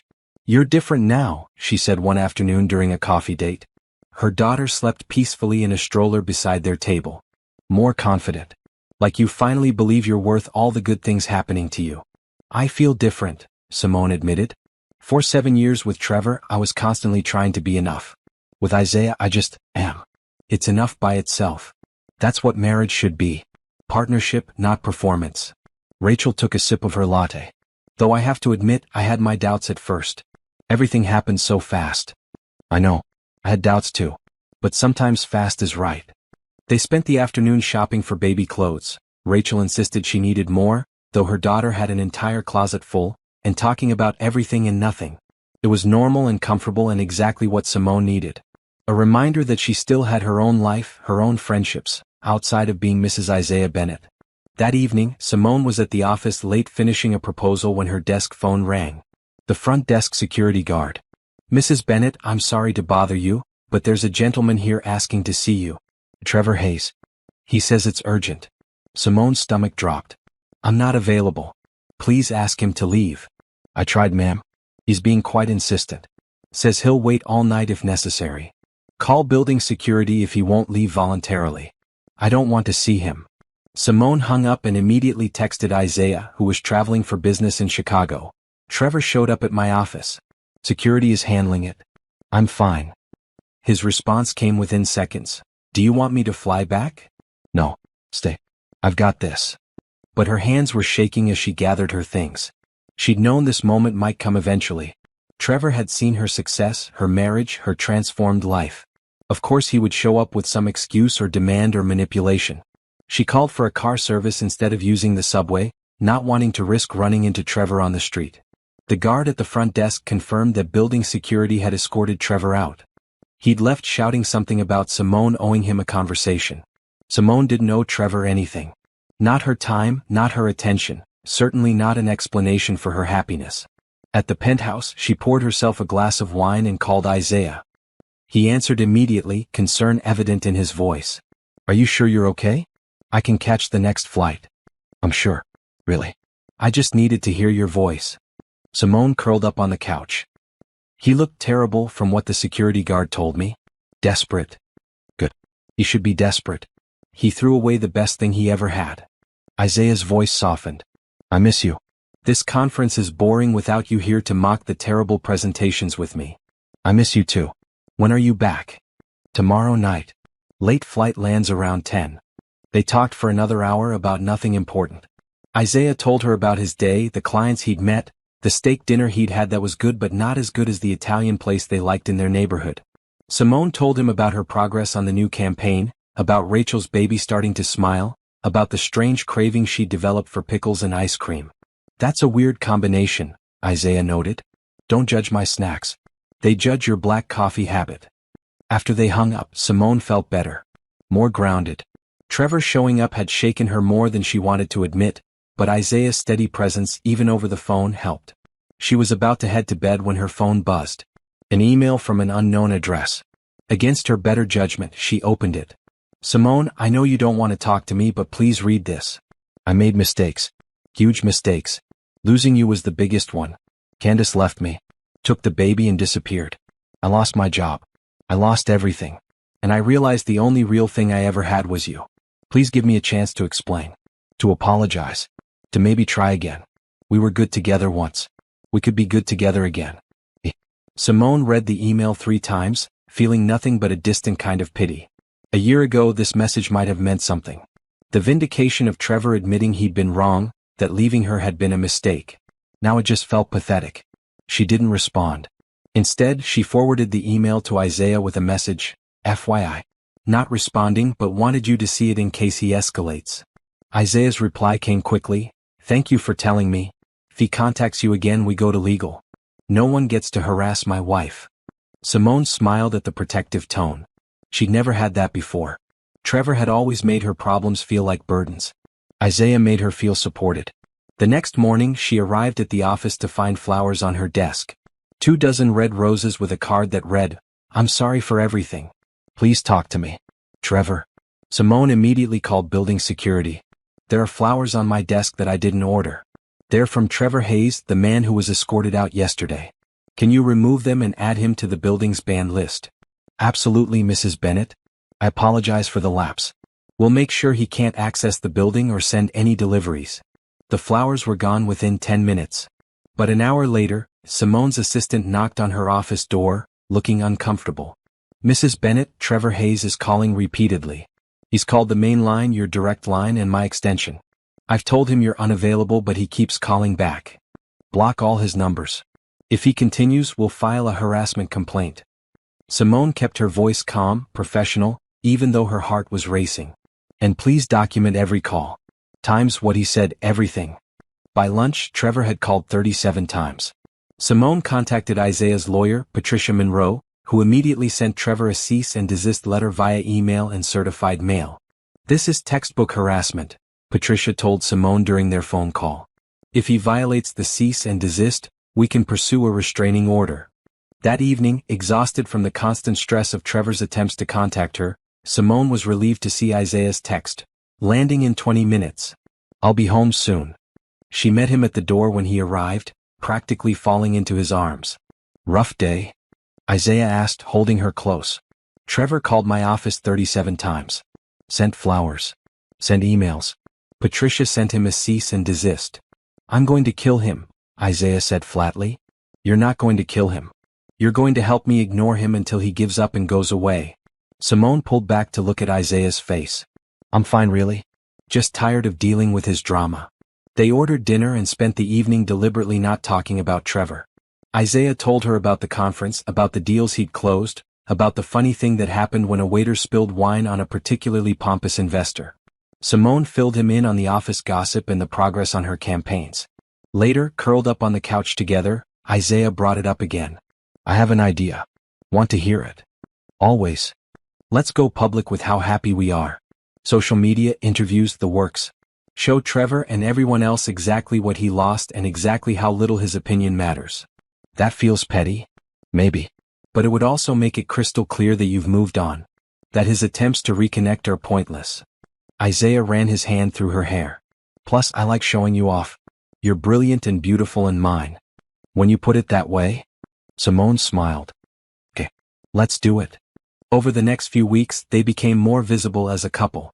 Isaiah posted photos of them at events, with captions about how lucky he was. Simone shared behind-the-scenes glimpses of her work at Bennett Industries. They gave a joint interview to a business magazine about partnerships in work and life. The media ate it up. Power couple. Inside the marriage of tech CEO Isaiah Bennett and rising marketing star Simone Andrews Bennett. The articles were glowing, talking about their partnership approach to marriage and how they were each other's biggest supporters. Trevor saw it all. He had to have. But after the cease and desist letter and the very public display of Simone's happiness, the contact attempts stopped. For 2 blissful weeks there was nothing. Then, on a Thursday morning, Simone's assistant buzzed her office. Mrs. Bennett, There's someone from building security here to see you. She says it's important. The security manager came in looking apologetic. Mrs. Bennett, Trevor Hayes was found sleeping in his car in our parking garage this morning. He told security he'd been living there for 3 days hoping to talk to you. We've had him removed from the premises and banned from the entire property, including the garage. But I wanted you to be aware. Simone felt a chill run through her. He was sleeping in the garage? For 3 days. Yes, ma'am. In a beat-up sedan. Security says he looked homeless. Dirty clothes, unshaven. He was yelling something about you ruining his life when they escorted him out. After the security manager left, Simone sat at her desk trying to process this information. Trevor had always been prideful, always concerned with appearances. For him to be living in his car, camping out in a parking garage, he must have truly hit rock bottom. She didn't feel victorious. She felt nothing. This man who'd once been her husband, who she'd built a life with, had become a stranger. A sad, desperate stranger, but a stranger nonetheless. She called Isaiah. Trevor's been living in his car in our office parking garage for 3 days. Jesus. Is he gone now? Yes. Security banned him from the entire property. But Isaiah, I think he's having some kind of breakdown. That's not your responsibility, Simone. He made his choices. He destroyed his own life. I know. But Simone struggled to articulate the complicated feelings. I don't want revenge. I never wanted revenge. I just wanted to move on. And you have moved on. You're not responsible for fixing him. You're not responsible for his mental state or his living situation or any of it. Isaiah's voice was gentle but firm. Some people have to hit bottom before they figure out how to climb back up. And they have to do that climbing themselves. You're right. I know you're right.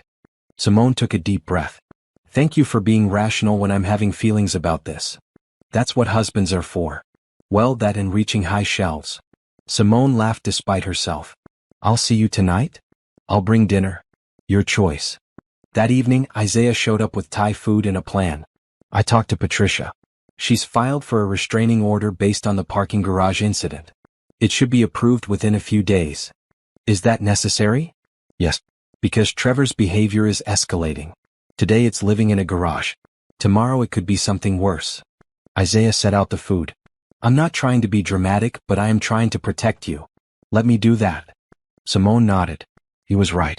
Trevor's behavior had crossed from annoying to concerning. Okay. Restraining order it is. They ate dinner and watched a movie, Isaiah's arm around Simone's shoulders the entire time. When they finally headed to bed, she paused outside her door. Would you stay with me tonight? I don't want to be alone. Of course. Isaiah followed her into her room and they lay down together on top of the covers, fully clothed. He held her until she fell asleep, his presence a comfort against the unsettling reality of Trevor's downward spiral. In the morning, Simone woke to find Isaiah already awake, watching her with soft eyes. Hi, he said quietly. Hi. Have you been awake long? A while. I like watching you sleep. That's probably creepy. Only slightly. Simone stretched, feeling more rested than she had in days. Thank you for staying. Anytime. Literally anytime. Isaiah kissed her forehead. Ready to face another day of being a power couple? With you? Always. The restraining order against Trevor was approved 3 days later. Patricia had it served to the last known address on file, though there was no guarantee Trevor actually received it given his apparent homelessness. Still, it provided legal protection if he attempted contact again. Life returned to normal. Or as normal as it could be when you were the wife of a billionaire CEO and rising star in the marketing world. Simone threw herself into her work, landing a major account with a national retail chain. Isaiah's company announced record profits, cementing his reputation as one of the most successful CEOs in the tech industry. They celebrated their 6-month anniversary with a weekend trip to a bed and breakfast in wine country. No business calls, no social media, just two people enjoying being together. They toured vineyards, had long dinners, and talked about the future in a way they never had before. I want kids someday, Isaiah admitted one evening over wine on their private balcony. Not right now, but eventually. Is that something you want? Simone thought about it carefully. I think so. I always thought I'd be a mother, but Trevor kept saying we weren't ready. Now I wonder if he just didn't want kids with me. His loss. You'd be an amazing mother. Isaiah took her hand. We don't have to figure it out today. Just wanted to make sure we're on the same page. We are. About a lot of things, actually. Yeah. Isaiah smiled. We really lucked out with this arrangement. Still calling it an arrangement? Force of habit. What should I call it? How about just calling it what it is? A marriage. A real one. I can do that. Isaiah leaned over and kissed her. I love you, you know. I've been waiting for the right time to say it, but there's never going to be a perfect moment. So I'm just saying it now. I love you, Simone Bennett. Simone felt tears prick at her eyes. I love you too. I think I have for a while now. They spent the rest of the weekend in a happy bubble, newly acknowledged love making everything feel fresh and exciting. When they returned to the city, Simone felt invincible. She had a husband who loved her, a career she was passionate about, a life that felt genuinely hers. But that feeling shattered on a Tuesday afternoon when her assistant buzzed her office with panic in her voice. Mrs. Bennett, I'm so sorry, but Trevor Hayes just got past security and he's on his way to your floor. Building security is trying to catch him but... Simone heard shouting in the hallway. Trevor's voice, slurred and angry. Where is she? Where's Simone? She can't hide from me forever. Her office door burst open before she could even stand. Trevor stumbled in, looking worse than the security photos had suggested. His clothes were filthy, his face covered in patchy stubble, his eyes wild and bloodshot. He looked like he hadn't bathed in days. Finally, Trevor said, advancing toward her desk. You've been avoiding me. That's not nice, Simone. We need to talk. You need to leave. There's a restraining order. Simone grabbed her phone, her heart racing. Security is on their way. Screw the restraining order. Screw security. Screw your billionaire husband. Trevor's words were running together. He was drunk or high, possibly both. You owe me a conversation after what you did. What I did. You cheated on me. You left me for another woman. You mocked me at Rachel's baby shower. I didn't do anything to you. You got rich and successful and threw it in my face, Trevor spat. You married that pompous jerk just to make me look bad. You're living in a penthouse while I'm sleeping in my car. How is that fair? Life isn't fair, Trevor. You made your choices. I made mine. Security burst through the door, 3 large men who immediately moved to restrain Trevor. He fought them, still shouting. This isn't over, Simone. You can't just abandon me. I made you who you are. Without me, you'd still be nobody. Sir, you need to come with us, the lead security guard said, his voice calm but firm. You're in violation of a restraining order. As they dragged Trevor toward the door, he turned back one last time. I loved you, he said, and for a moment the anger dropped away, revealing genuine pain underneath. I really loved you and you replaced me like I never mattered. Then he was gone, his shouts echoing down the hallway as security escorted him to the elevator. Simone sank into her chair, shaking. Her assistant appeared in the doorway, pale and frightened. Are you okay, Mrs. Bennett? Should I call someone? Call my husband. And the police. Trevor violated the restraining order. The next hour was a blur of activity. Police arrived to take statements.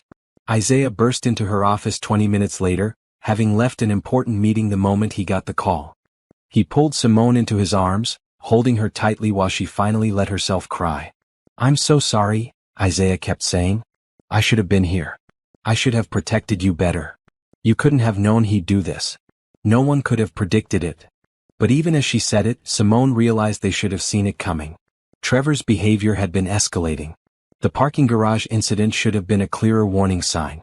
Now he'd crossed a line that couldn't be uncrossed. The police arrested Trevor when they found him still in the building lobby, ranting at security. He was charged with violating a restraining order, trespassing, and creating a public disturbance. Because he was intoxicated, they also brought him in for evaluation at a psychiatric facility. He'll probably get mandatory counseling and rehab, the officer explained to Simone and Isaiah at the police station. First offense on the restraining order violation, and given his apparent mental health crisis, the judge will likely focus on treatment over punishment. I don't want to press charges, Simone said quietly. I just want him to get help and leave me alone. Unfortunately, Mrs. Bennett, this isn't up to you. He committed crimes. The state will prosecute regardless of your wishes. The officer was sympathetic but firm. The best thing you can do is cooperate with the investigation and let the legal system handle it. Isaiah drove them home in silence. Simone could feel his anger radiating off him, carefully controlled but present. Say it, she finally said as they pulled into the parking garage of their building. Say what? Whatever you're thinking. I can tell you're furious. I'm furious at myself, Isaiah admitted, turning off the engine. I promised to protect you and I failed. He got to you. He scared you. And I wasn't there. Isaiah, you can't be with me every second of every day. And you didn't fail.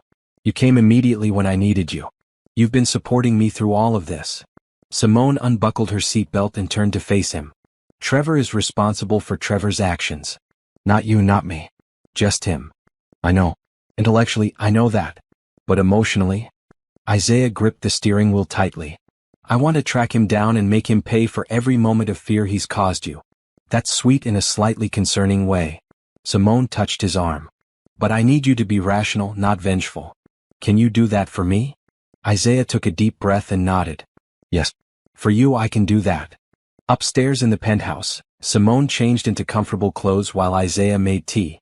They curled up on the couch together, Simone's head on his chest, listening to his heartbeat slow from its racing pace. I want to hire you a personal security detail, Isaiah said. That's excessive. It's necessary. Trevor proved today that building security isn't enough. I need to know you're safe when I'm not with you. Simone wanted to argue, to insist she didn't need a bodyguard. But the fear she'd felt seeing Trevor burst through her office door was still fresh. Okay. But someone discreet. I don't want it to be obvious. Done. I'll have someone in place by tomorrow. They spent the evening in quiet companionship, both processing the day's events. Isaiah ordered dinner but neither of them ate much. Eventually they gave up and went to bed early, Isaiah holding Simone close as she finally let herself fall apart. I hate that he still has this power over me, she sobbed into Isaiah's chest. I hate that seeing him scared me. I hate that I felt sorry for him even though he terrorized me. I hate all of it. You're allowed to feel complicated things about him. He was your husband for 7 years. That doesn't just disappear because he turned out to be a terrible person. Were there signs? Did I miss red flags? Probably. But that's not your fault. People like Trevor are good at hiding who they really are until they don't need to hide anymore. Isaiah kissed the top of her head. And none of his actions reflect on you or your judgment. He fooled a lot of people, not just you. The next morning, Simone woke to find Isaiah already gone. A note on his pillow read, "Had to go to office early but didn't want to wake you. Your security detail's name is Nina. She'll introduce herself when you're ready to leave. I love you. I." Nina turned out to be a compact woman in her 30s with sharp eyes and a warm smile. Former military police, now working private security for high-profile clients. She was professional but not intimidating, dressed in business casual clothes that allowed her to blend in seamlessly. "I'll be with you whenever you're in public," Nina explained over coffee in the penthouse. "At work I'll be stationed outside your office. When you travel, I travel. My job is to be invisible until I'm needed. And if Trevor shows up again? He won't get within 10 feet of you. I promise." Nina's expression was confident. "I've dealt with stalkers and ex-partners before. I know how to handle them." Having Nina around was strange at first, but Simone quickly adapted. True to her word, Nina was nearly invisible, always present but never intrusive. At the office, employees barely noticed her. At lunch meetings or events, she maintained a discreet distance. The legal proceedings against Trevor moved forward. His lawyer contacted Patricia to discuss a plea deal. Trevor would plead guilty to violating the restraining order and accept mandatory psychiatric treatment, in exchange for reduced charges. Patricia advised Simone to accept. "It gets him help and keeps him away from you for at least a year," Patricia explained during a conference call. "If he violates the order again after that, the consequences will be much more severe." Simone agreed. This wasn't about punishment. It was about protection and hopefully Trevor getting the help he clearly needed. 3 weeks after the office incident, Simone received a letter. It had been screened by security and forwarded through Patricia to ensure it wasn't a threat. The return address was a psychiatric facility. "Dear Simone," it began. "I'm writing this as part of my treatment. My therapist says I need to take accountability for my actions without expecting forgiveness. So here it is. I'm sorry. I'm sorry for cheating on you. I'm sorry for treating you badly during our marriage. I'm sorry for mocking you at Rachel's baby shower. I'm sorry for stalking you and violating the restraining order and scaring you at your office. You didn't deserve any of it. You were a good wife and I was a bad husband and I blamed you for my own failures. I'm working on understanding why I did those things and how to be better. I don't expect you to respond to this letter. I don't expect forgiveness. I just needed to say it. I hope you're happy with Isaiah. You deserve to be happy. Trevor." Simone read the letter 3 times, unsure how to feel. It seemed genuine, but Trevor had seen genuine before. She showed it to Isaiah. What do you think? I think he's starting to get help.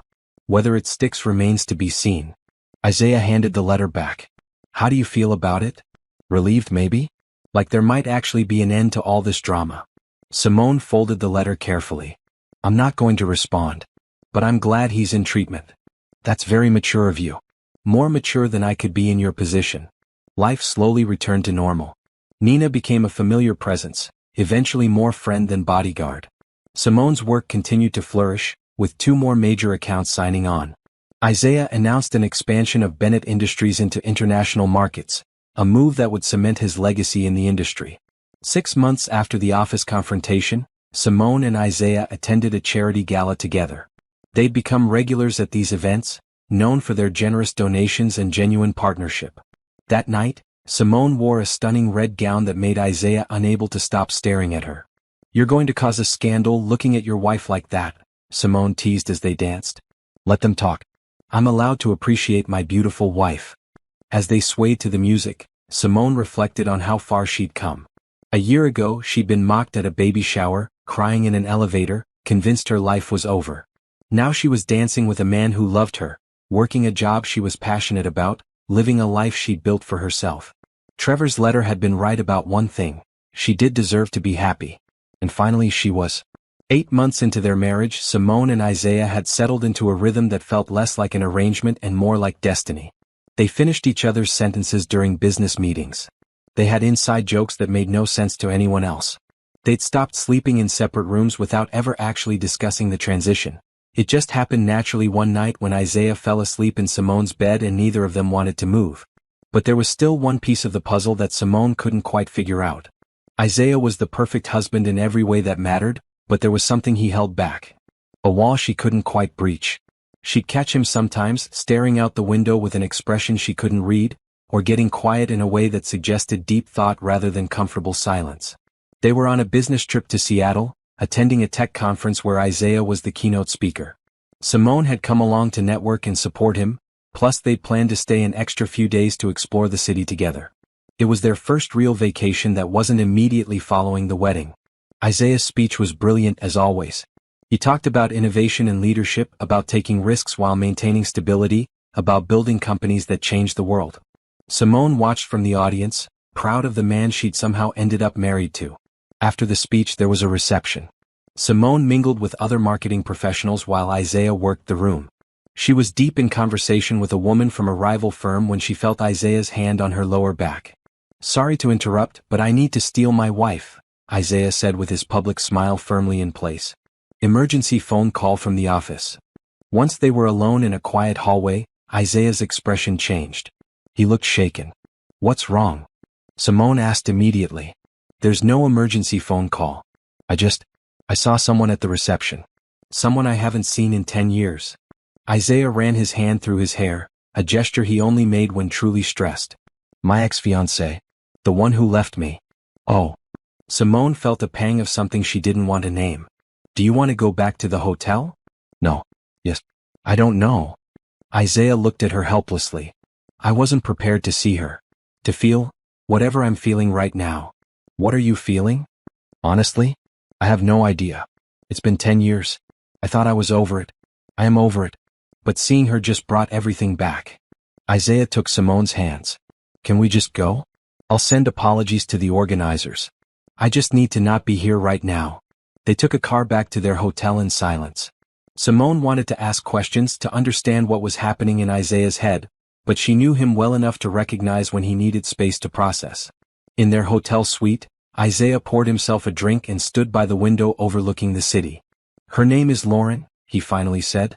We met in grad school. She was brilliant, funny, ambitious. Everything I thought I wanted. We dated for 3 years, got engaged, planned the whole wedding. Then 3 weeks before the ceremony, she called it off. Why? She said I was married to my work. That I didn't have room in my life for a real relationship. That she could see our future and it was her alone while I built my empire. Isaiah took a long drink. She wasn't wrong. I was obsessed with getting Bennett Industries off the ground. I worked 18-hour days. I canceled dates. I forgot her birthday twice. Simone moved to stand beside him at the window. But you changed. You're not that person anymore. Aren't I? Isaiah turned to face her. Simone, we got married as a business arrangement. I offered you a job and a marriage to fix both our problems. That's not exactly romantic. It wasn't romantic at first. But it became real. Did it? Or did we just convince ourselves it was real because it was convenient? Isaiah set down his glass. Seeing Lauren today made me question everything. What if I'm still that same person, just better at hiding it? What if I can't actually do this, the real marriage thing? Simone felt panic rising in her chest. Where is this coming from? We've been happy. Haven't we been happy? We have. But is it enough? Is being happy and compatible the same as being in love? Because I told you I loved you and I meant it. But seeing Lauren made me realize I don't know if I've ever actually been in love. Not the way people in movies are. Not the all-consuming, can't live without you kind. Those movies aren't real life, Isaiah. Real love is what we have. Partnership, respect, genuine affection. That matters more than dramatic declarations and grand gestures. Does it? Isaiah looked at her with such vulnerability that Simone wanted to cry. I've been thinking about this a lot lately. You deserve someone who's completely certain. Someone who doesn't question whether they're capable of the kind of love you deserve. And I don't know if I'm that person. So what are you saying? You want a divorce? No. God, no. I'm saying I need to be honest with you about my doubts. About the fact that I might have proposed this arrangement because I knew it was safe. Because I knew I wouldn't have to risk getting hurt again if we kept things businesslike. Simone sat down on the couch, her legs suddenly weak. But we stopped keeping things businesslike months ago. I know. And that terrifies me. Isaiah sat beside her. What if I fail you? What if Lauren was right and I'm not capable of putting someone else first? What if 10 years from now you realize you've wasted your life with someone who can't give you everything you deserve? Stop. Simone took his face in her hands, forcing him to look at her. Isaiah Bennett, you listen to me. You are not your ex-fiancé's opinion of you. You're not the man you were 10 years ago. You've shown me every single day that you're capable of partnership, of love, of putting someone else's needs alongside your own. Have I? Or have I just been playing a role? Do you think I've been playing a role? Simone challenged. Do you think my feelings for you aren't real? No, of course not. Your feelings are genuine. I know that. Then why are you so convinced yours aren't? Because one woman from your past showed up at a conference. Simone felt anger mixing with fear now. That's not fair to what we've built together. Isaiah was quiet for a long moment. When he spoke, his voice was barely above a whisper. I'm scared, Simone. I'm scared of hurting you. I'm scared of becoming the person Lauren said I was. I'm scared that I talked you into this marriage for selfish reasons and you're going to wake up one day and realize you made a mistake. I didn't make a mistake. And neither did you. Simone moved closer, wrapping her arms around him. But I need you to be honest with me. Do you want to be in this marriage? Not because it's convenient or good for business or because we've already committed. Do you actually want to be with me? Yes. Absolutely yes. That's the one thing I'm certain about. Then that's what matters. Everything else we figure out together. Simone pulled back to look at him. But Isaiah, if you need time to process seeing your ex and what it brought up, I can give you that. I can give you space. I don't want space. I want to stop being afraid. Isaiah kissed her forehead. I want to trust that what we have is real and lasting. I want to believe I'm capable of being the husband you deserve. You already are. You just need to believe it yourself. They spent the rest of the evening talking through everything. Isaiah's relationship with Lauren, how it had ended, the ways he'd changed since then. Simone shared her own fears about being in a relationship again after Trevor, about whether she could ever fully trust someone not to hurt her.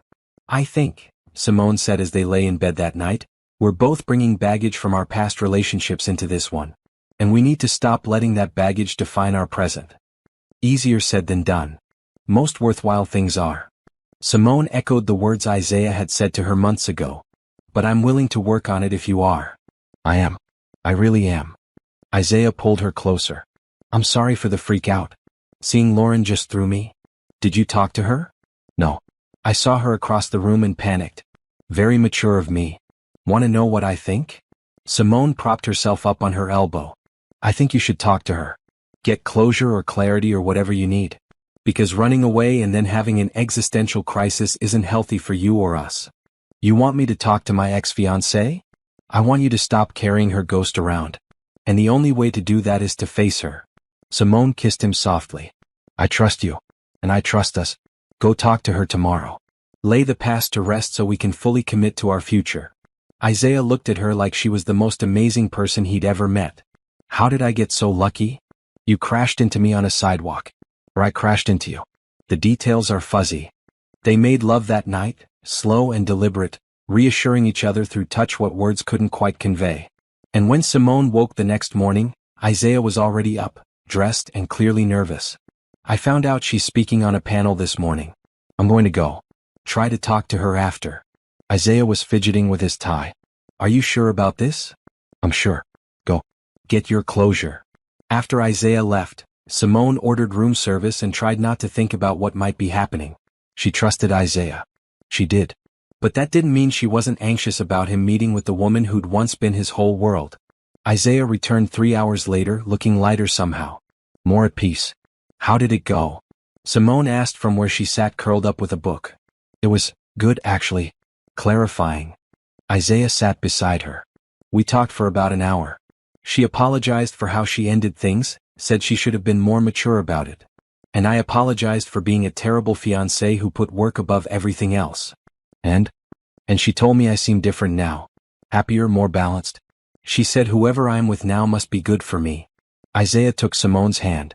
I told her about you. About how we met, about our marriage. She asked if I loved you.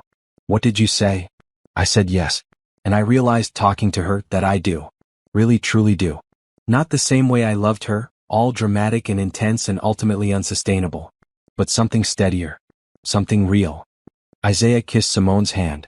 I love you, Simone. Not because it's convenient or because we're contractually obligated. But because you're the best thing that's ever happened to me and I can't imagine my life without you in it.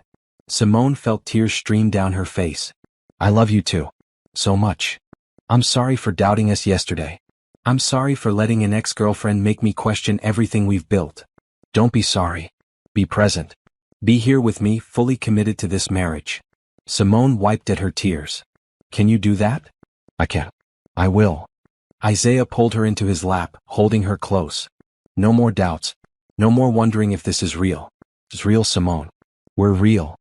They spent the rest of their Seattle trip actually enjoying themselves. No conferences, no business, just two people in love exploring a city together.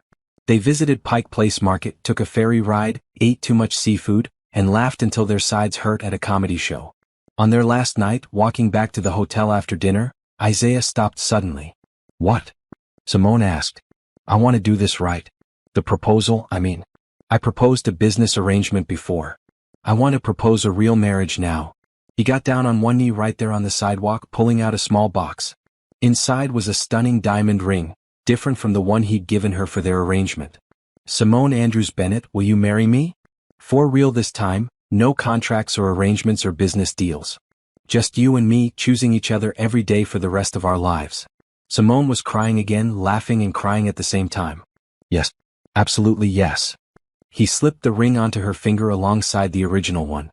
2 rings for 2 proposals. One for the arrangement that brought us together, one for the love that keeps us together. People on the street were stopping to watch, clapping and cheering. Isaiah stood and kissed Simone in front of all of them, not caring who saw or what they thought. This was their moment, their truth, their real beginning. I have one condition, Simone said when they finally broke apart. Anything. No more doubting. No more questioning whether this is real or whether we're capable of love. We know the truth now. We choose each other. That's all that matters. Deal? Isaiah kissed her again. Let's go home, wife. Our real life is waiting. 1 year after their arrangement began, Simone barely recognized her old life. She'd been promoted to vice president of brand strategy at Bennett Industries, leading a department of 15 people. Her campaigns had won national awards. She was regularly invited to speak at industry conferences. Professional recognition she'd only dreamed about was now her reality. But more importantly, she was happy. Genuinely, bone-deep happy in a way she'd never experienced during her marriage to Trevor. Isaiah had thrown himself fully into their relationship after the Seattle trip. No more walls, no more holding back. They'd moved all of Simone's belongings into the master bedroom, symbolically ending the separation that had started their arrangement. They talked about having kids, about renovating the penthouse, about growing old together. Plans that felt real instead of hypothetical. One evening, Isaiah came home with an announcement. I got invited to speak at a CEO summit downtown next month. Big ballroom, fancy dinner, all the major players in tech and business. That's wonderful. You love those events. I do. But here's the thing. Isaiah sat beside her on the couch. The dinner is at the Grand Hotel. I looked up the event details. Trevor Hayes is listed as one of the servers. Simone felt her stomach drop. Trevor's working there? According to the employee roster, yes. He must have gotten a job thereafter. Isaiah trailed off delicately. After everything. Do you not want me to come? Simone asked, trying to hide her disappointment. She'd been looking forward to this event, a chance to network with industry leaders. No, I absolutely want you there. You're the VP of brand strategy for one of the most successful companies in the country. You've earned your seat at that table. Isaiah took her hand. I'm just warning you so you're not blindsided. And if you want to skip it, I'll understand. Simone thought about it for a long moment.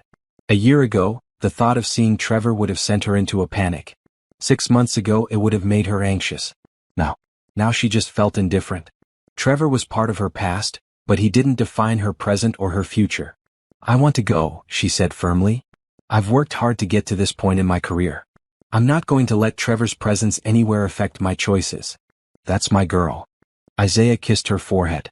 We'll go together, have a great time, and if Trevor happens to be there, we'll treat him like any other staff member. Professional and polite. The night of the summit arrived. Simone wore a stunning emerald green gown that Isaiah had commissioned from a designer specifically for this event. Her hair was styled in an elegant updo, her makeup flawless. She looked and felt like the successful woman she'd become. You look incredible, Isaiah said as they prepared to leave. Every person in that ballroom is going to wonder how I got so lucky. Flattery will get you everywhere, Mr. Bennett. That's the plan, Mrs. Bennett. The Grand Hotel's ballroom was breathtaking. Crystal chandeliers hung from the ceiling, round tables draped in white linens filled the space, and a stage at the front held a podium where speakers would present. Simone recognized several faces from business magazines and news articles. This was the top tier of their industry, and she had earned her place among them. Isaiah introduced her to colleagues and competitors alike. This is my wife, Simone Bennett. She's the VP of brand strategy at Bennett Industries and the genius behind our recent campaign successes. People were impressed, asking intelligent questions about her work, her approach to branding, her thoughts on market trends. Simone held her own in conversations that would have intimidated her a year ago. She'd grown into this role, into this version of herself.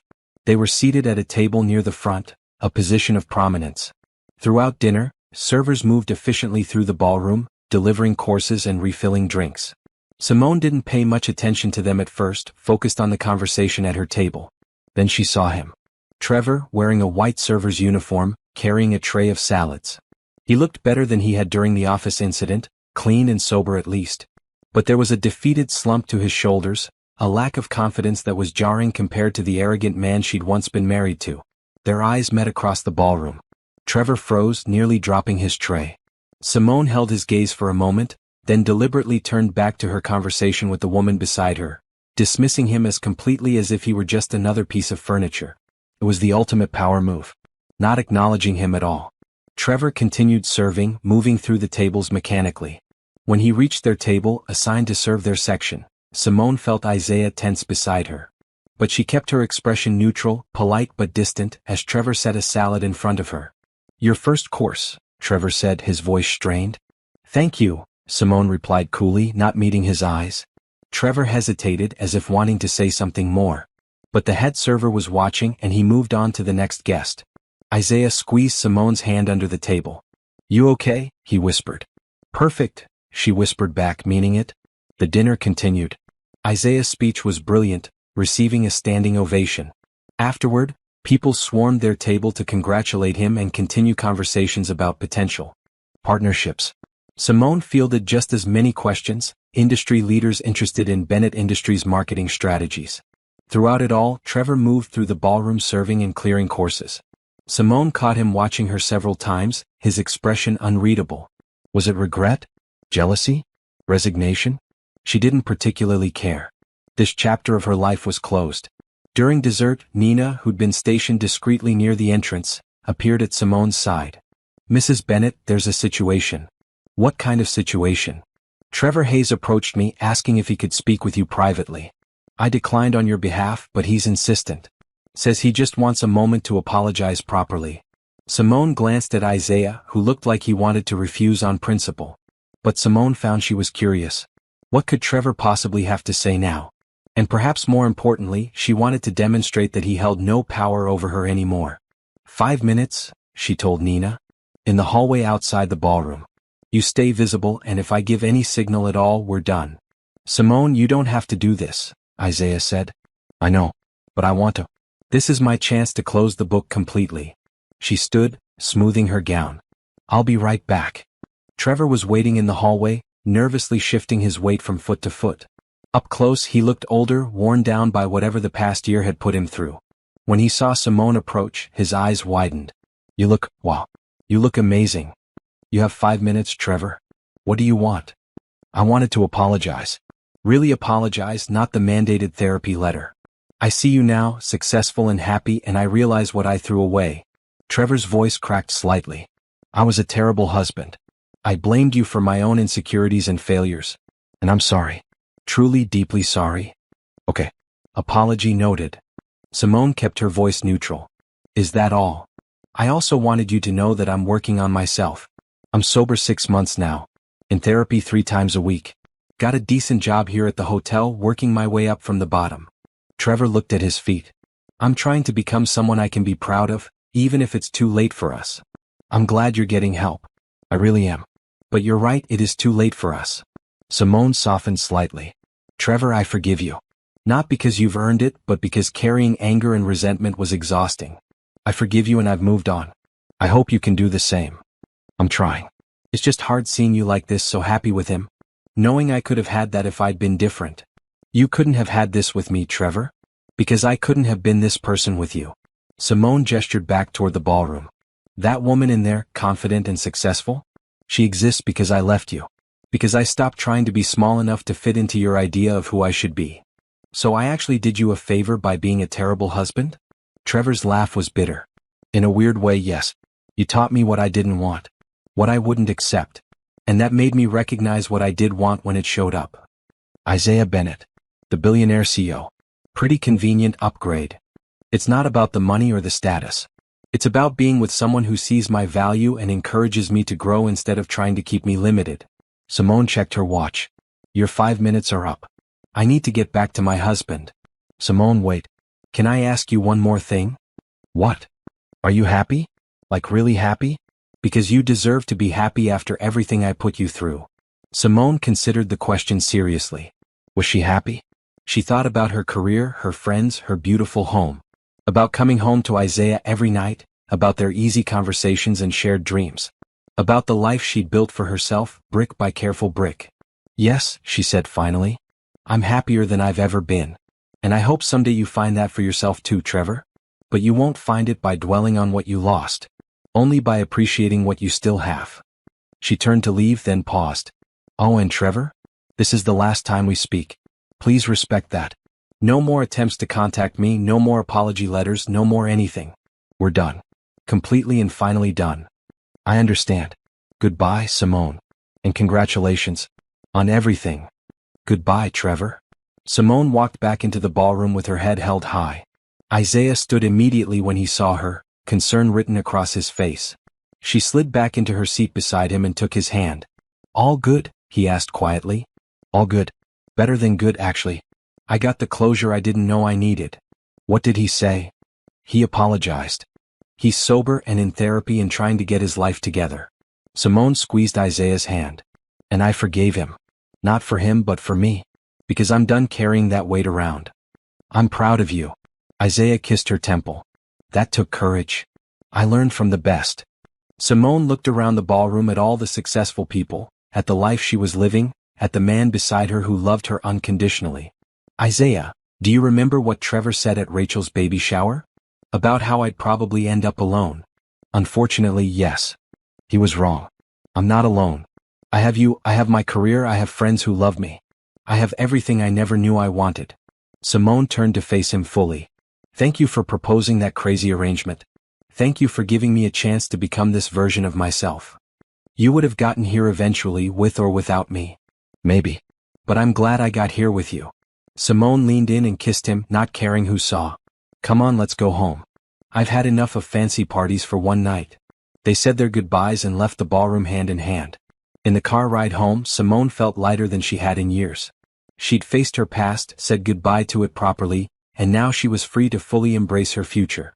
Can I tell you something? Isaiah said as they rode the elevator up to their penthouse. Always. When I first proposed the arrangement, I thought I was helping you. Giving you an opportunity to rebuild after your divorce. Isaiah pulled her close. But you helped me just as much. You taught me how to be a real partner. How to let someone in. How to build something genuine instead of transactional. So we helped each other. That's what partnerships are supposed to do. In the penthouse, they changed into comfortable clothes and curled up on the couch with glasses of wine, recounting the highlights of the evening. Simone told Isaiah every detail of her conversation with Trevor, processing her feelings about the encounter. Do you think he'll actually change? Isaiah asked. I don't know. I hope so for his sake. But that's not my concern anymore. Simone took a sip of wine. I've spent too much energy caring about what Trevor does or thinks. I'm done with that. My energy goes toward building our life now. Our life, Isaiah repeated, smiling. I like the sound of that. Later, lying in bed, Simone thought about the journey that had brought her here. From crying in an elevator after being humiliated at a baby shower to this moment, secure and loved in every way that mattered. It had taken courage and risk and a willingness to try something completely unconventional. Isaiah? She whispered into the darkness. Oh? I'm going to tell Rachel the truth. About how we really started. The arrangement, the proposal, all of it. Isaiah was quiet for a moment. Are you sure? We agreed to keep it between us. I know. But Rachel's my best friend and I hate keeping secrets from her. And I think she'll understand. Maybe even appreciate the honesty. Simone rolled over to face him. Plus, our story is actually kind of romantic. Two people finding each other through unconventional means and building something real. It is romantic. In a weird, contract-based kind of way. Isaiah pulled her closer. Tell Rachel. Tell whoever you want. I'm not ashamed of how we started. I'm proud of where we ended up. The next day, Simone invited Rachel over for lunch. Her friend arrived with her daughter, now walking and getting into everything, full of energy and curiosity. So, Rachel said once her daughter was happily playing with toys in the living room, you said you had something to tell me. Simone took a deep breath and told her everything. The chance meeting that wasn't entirely chance, the proposal, the marriage arrangement, the gradual transformation from business partnership to real love. Rachel listened without interrupting, her expression shifting from surprise to understanding to something that looked like amusement. You're telling me, Rachel said when Simone finished, that you basically married a billionaire as a business deal and accidentally fell in love? When you put it like that, it sounds absurd. It doesn't sound absurd. It sounds perfect. Rachel laughed. Leave it to you to turn a contract into a love story. Most people can't even make actual romance work. You're not upset I kept it from you? Are you kidding?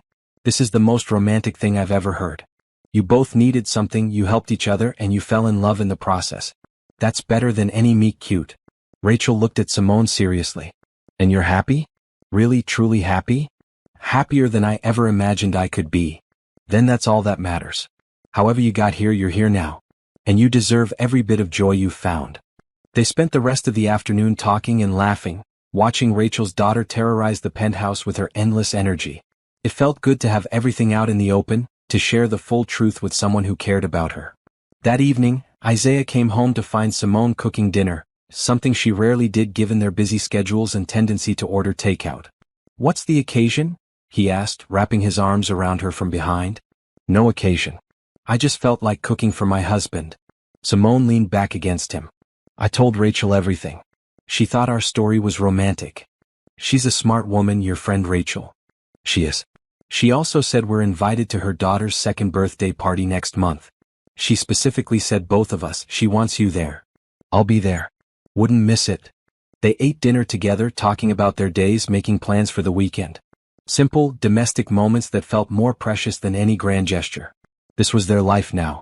Not perfect, but real and solid and built on a foundation of mutual respect and genuine love. 6 months later, at Rachel's daughter's second birthday party, Simone found herself standing in the same venue where her life had changed a year and a half ago. The baby shower where Trevor had mocked her, where she'd run out crying, where she'd literally crashed into Isaiah on the sidewalk outside. This place brings back memories, Isaiah said, standing beside her and watching the party unfold. Good memories now, Simone replied. That was the day everything changed. Trevor wasn't there, though he'd been invited as Rachel's husband's friend. He'd politely declined, sending a gift with a note wishing them well. He'd kept his promise to respect Simone's boundaries, and she was grateful for it. Instead, the party was full of people who loved them, who celebrated their successes, who genuinely wanted them to be happy. Simone's mother was there, chatting with Gloria Bennett about grandchildren in a not-so-subtle way. Rachel glowed with happiness, her daughter the center of attention in a pink dress and tiny crown. You know what I'm thankful for? Simone said, taking Isaiah's hand.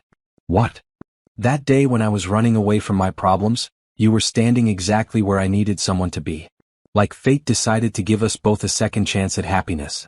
I'm thankful for that too. And for your terrible aim. If you'd run into anyone else, who knows where we'd be now.